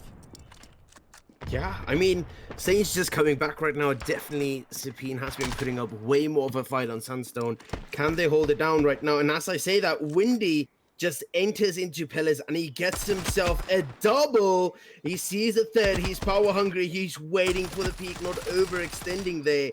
The peak not coming through, unfortunately, right around the corner. It's not to be expected as he plays with the sniper gun and his gun. Here we have Gentleman and N-Dragon left. And as we say that, Gentleman finds Merrily. 12C yet again, last remaining member for Supine right now versus Gentleman and N-Dragon. Been planted. Let's see what he can do. First message. Oh, reload. N-Dragon with the potato there, allowing 12C the opportunity to cancel the reload and even get the kill there. And as 12C is just going to opt to rotate real fast. Gentleman is opting to go apartments. Taking a lot of time. The rather bomb than- is ticking. You gotta go for it. He's gonna try I and mean, get he maybe has for the the fuse. time. Got a defuse kit actually, so this could actually work out, but the wallbang could actually unfold. He does hit 1 foot, though it's so close. 12C is always so extremely low. He's gonna go for the wallbang, but not quite able to find it. And he goes for the ninja defuse. Can it work out? He does find a kill, but the bombs explodes, and there you have it. An extra round gonna be going, of course, in favor of Supin as they get another lead, 5-4 before the switch. That means now Supin counter terrorist, and Saint's gonna be on the terrorist side. Congratulations at the side swap, and so do we. The second half of this game, but way closer than the first one on Rust, and no, they both know what this game is leading towards. The winner of this BA3 moves over to the semifinals. It means everything. Yeah, it definitely seems that Supine replacing Novum with Eskill seems to be paying off for them as they're doing considerably better versus Saints on Sandstone right now. Yet again, it might be a map thing, it might be a roster thing, but yet again, here we go into Saints' aggressive A rush right now in the pistol round. Gentleman already gone for them. Spark gonna hold Z. Every single one nade there would be actually so impactful if we just bounced properly, but unfortunately, Team pissed around. coordination, double nade. Yeah, just double nade it. But unfortunately, pistol round. Nades is not really something you have in your inventory, so not going to have really that opportunity up your sleeve. That's why they're stacking up really closely, because they know that they can't really get naded that early on, so they can just allow themselves to push as a really close squad. You know, sometimes it gets cold on Sandstorm. Just want to get all together, snuggle up, keep warm. Saints still trying to take their time. They're going to be pushing. Here it is. They're pulling the trigger. Going to try and find the kills. They find Ezekiel Challenger, though. Going to be losing his life. Merrily also going to be the same, following in his footsteps. Will Turner now is going to go for the flank through balcony, and he's got such a good angle. He finds one, but not quite able to find more. He just retreats and takes his time, counts his winnings, and Windy was the last one and gets surrounded. Will Turner will put an end to it with Spark. And there you go. Supin still on the counter-terrorist side, despite their really aggressive rounds on the terrorist side. Like, they're feeling really consistent. It's 6-4 in favor of Supin. Let's see. Really excited to see what's going to be happening from the Saints side right now. Full UMP by 1Tech9. Supine side really looking that good. S-kill on the M4. Will Turner looking to do damage with that from most founds the first. Unfortunately, didn't find the second right now as Challenger. When he just put an end to all of this, Challenger finds himself a couple here. He needs to find one more, and it's versus an M4. One shot should do it. Rotating in the wrong direction, and S-kill binds the head. Heading off to the fuse the bomb. Supine gets another round. Is this Supine's map? I told you guys they have the potential. They just need to have that team chemistry going for them. It's coming through. 3 rounds off of match point, Max. They are just looking really good, which I wasn't expecting after that switch, despite seeming like such an aggressive team play style. It's just working out so well for Supin. So congrats to them. Supin, they're going to have 4 members going on B, 1 on mid. Going to be Will Turner. Will Turner, he always loves double doors. He's been pushing it multiple times earlier versus Challenger. He knows it by heart, so that's why he's going to try and hold it. But they heard the footsteps on apartment. Good information given over by Ezekiel. And now they can try and put an end to the push on A by Saints. A gentleman, he's going to try and go up. He's got the Tech 9. Try and play with that, find a few peaks, but unfortunately not able to do so. Flexing once again his butterfly knife. But you got to do this to me, mate. They find Spark. Now, they know that that rotation is going to be a little bit slower from Supin, as they did lose that one valuable member. Now there's going to be an easy rotation point onto B bomb site, which is great to see, and they're just going to straight away commit to it. Go for an instant bomb plant. 12C is going to be the second member going down for Supin.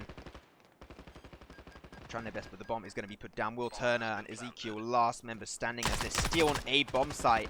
They take out Ezekiel. And there you go, Will Turner is going to be a 1v5. He talked about it earlier. If one man can get 1v5, it has to be Will Turner. This is your time to shine. Well, seemed like that's not going to be the case. And there you go, Supin biting the dust. Saints getting themselves their 5th round. Only 2 rounds behind the likes of Supin. Still not over whatsoever. Still in no man's land to knowing which team will take this game.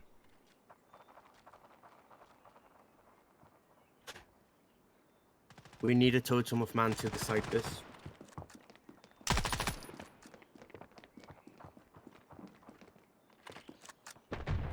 Of course, final member push is going to be happening this time for Saints. They're going to be using lo-fi. Will Turner was holding a great angle on double doors, as it is always the case. Where's the deagle? Finds the head. Perfectly done. So look at that on the right side. Going to get pushed up a little bit by Challenger. The fight of the 2 double door gods. Who will win it? Trying to go for the peak. Here it is. He's going to go for the push and finds the head. It's going to be won over by Will Turner, the true king of double doors. Now, gentleman on his own on arches. He has no chance. And Supin. Just looking. This is just a completely different team compared to what we saw earlier on Rust. And seemed like it's just like we saw on the last game.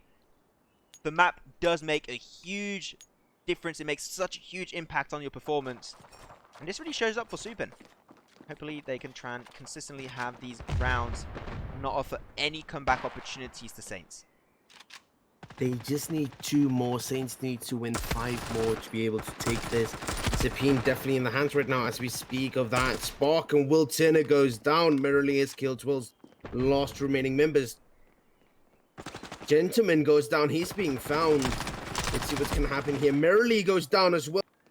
As well as Windy just into side right now in Dragon Day to support as well.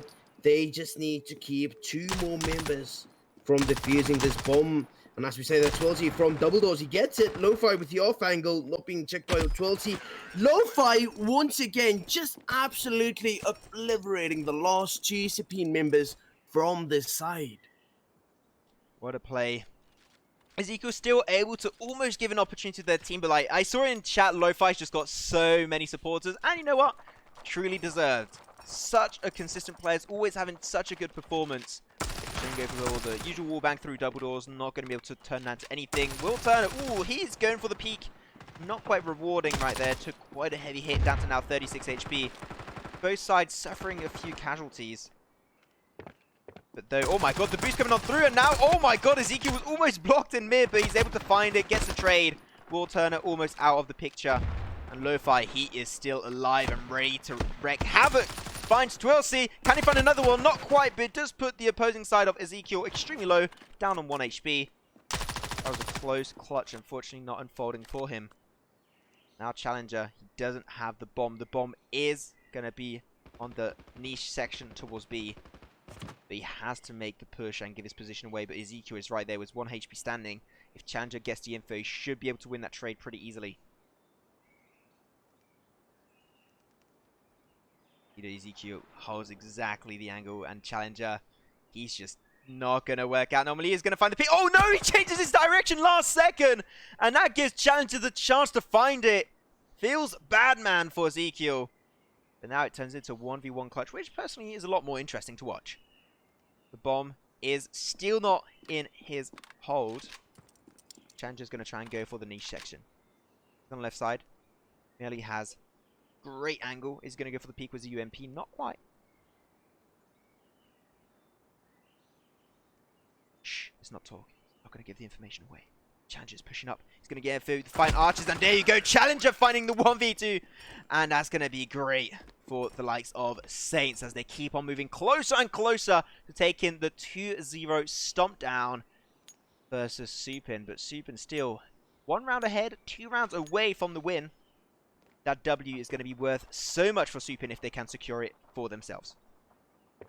I mean, just a 1v2 that brings down the moral. I mean, if it takes more than 2 to stop a single guy, it happens all the time, but yet again, it brings the moral down of the team. So right now, we need Supin to hold their heads high. They need to be able to get this. And as we say, that ace kill goes down on backdoor right there by the hands of Challenger. Saints coming into this round already at an advantage.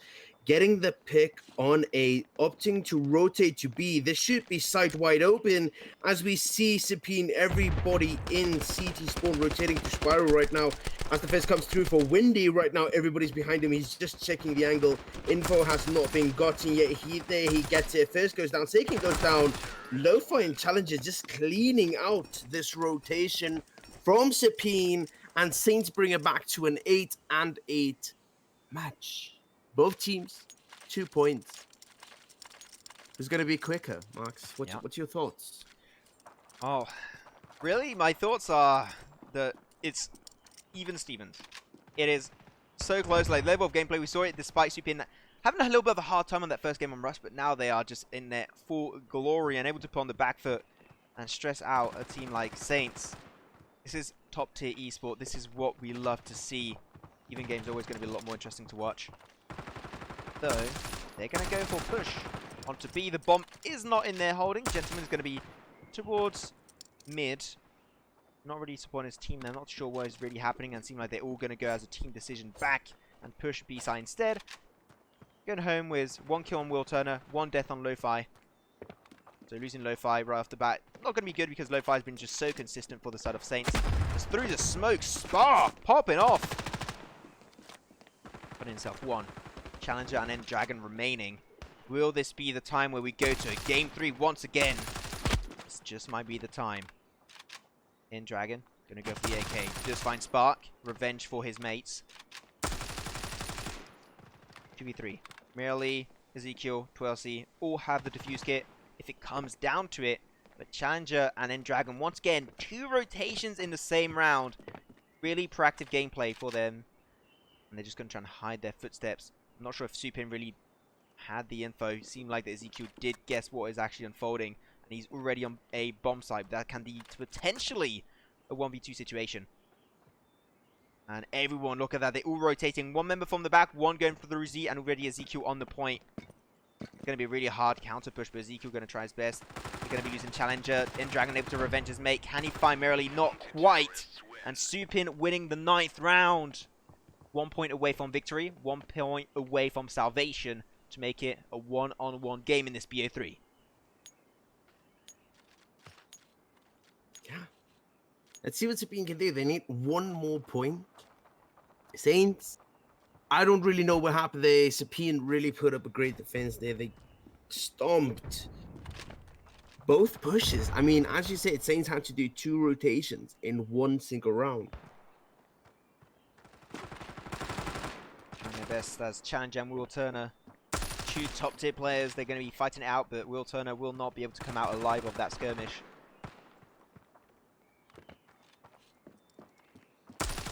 Still, you can see that Saints being a lot more respectful. Now they know that they don't want to go to game 3. They don't want to play on the map. Thou you shall not say the name. And just a little bit indecisive though. Being passive is good. Being undecisive is not good. And Saints just really having a hard time to know what shall we do with this situation. Because right now the split forces of Supin are working out absolute wonders. They lost Will Turner, but still have 2 members on B, 2 members on A. 12C is holding an angle. Not quite on double doors, unfortunately, so that's going to allow Windy to get a nice entry point. I think this is a great angle from Windy. Finding 1, can he find a second? Going to go for an early pre-fire, but not quite able to find the second one at the end of the day.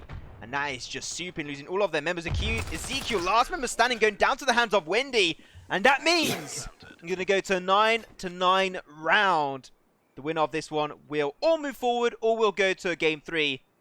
Saints, Supin, a lot of pressure on this game, but only one will come out on top on this round. Saints playing this round for the 2-0 stomp. Supin playing for that 3rd map salvation to win this. Let's see what's going to happen here as we unfold. Full AK buy for Supin Oh, sorry. That's for Saints. Supine is on a full SMG eco round, not looking best in this final round yet again. All Saints need to do is they need to get their picks, trade out damage as quick as possible. Let's see what's going to be happening. And as we say that, Windy goes down, Gentleman goes down on 10 HP right now. And as we say that, 12Z, Merrily, and Spark is down as well. It's a 2v2 right now, and as we say that, N-Dragon finds Will Turner, S-Kill in a 1v2 clutch right now. He almost gets it, Lo-Fi trades him out, and that wins Saints the second map. 2-0 stomp in the favor of Saints. Lo-Fi trading out his teammate immediately, S-Kill getting the first. Unfortunately, Lo-Fi was just too quick for him to respond. Nothing he could have done about that. That's a good game. Well played by both teams. Lo-Fi, his weakness, too good. Absolutely stellar performance from that player. Just getting clutch after clutch, play after play, round after round, and allowing his team to move forward at the end. Congratulations, winning the 1v1. That was such a clutch performance at the very end. So close. Congratulations to both Saints and Supin. But unfortunately, as you said multiple times, only one can move up the ladder, and that team will be Saints as they move over to the semi-finals. That does also mean that we know the next matchup of the semi-finals, the first matchup of the semi-finals, which will of course be Horizon versus Saints. That's going to be one epic game to check out. Horizon taking out King 7, taking out Exclusive, two top teams in the Pro League. Can they do that again and take down Saints? That is something we'll have to see next weekend, but really, that was just such a clutch game. First game on Rust, just a little bit more dominant in the favor of Saints, but then the second one on just Sandstorm, just really both teams been even Stevens, but unfortunately at that point in time, you have to have one winning side, and that just happened to be Saints. I'm sure that Supin on another day could have won it, but today it was in favor of Saints, so congratulations to them. And really, with that said, I don't know, do you have anything to add, maybe a few thoughts about these two matchups of today here, Thief?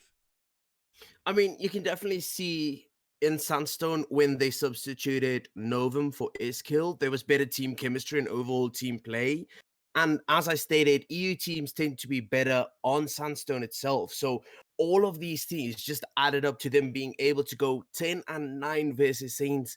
Saints almost losing that. If Iskill was just a little bit closer to cover at the end there, could have gotten away, reset the engagement. He would have had a 1v1 at the end, a little bit more intense, but he was already facing the 1v2. Didn't really matter.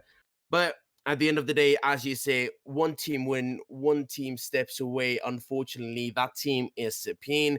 Saints, well played by them. Supine will be back, I'm sure of it, and I'm ready to see more of them in the near future. I definitely deserve to move forward. Especially, I want to see a lot more of Will Turner. Like, he's going to be a player to keep out on your radar.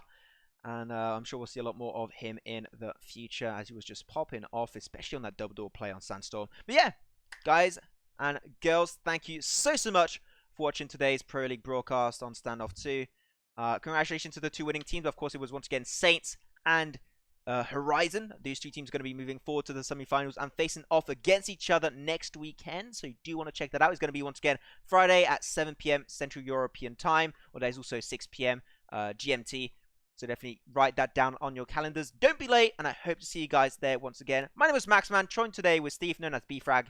And we'll see you all tomorrow for another self games. It's going to be Secret versus Advent and Inquisition versus Peacekeepers. Guys, stay safe as always, and see you all next time.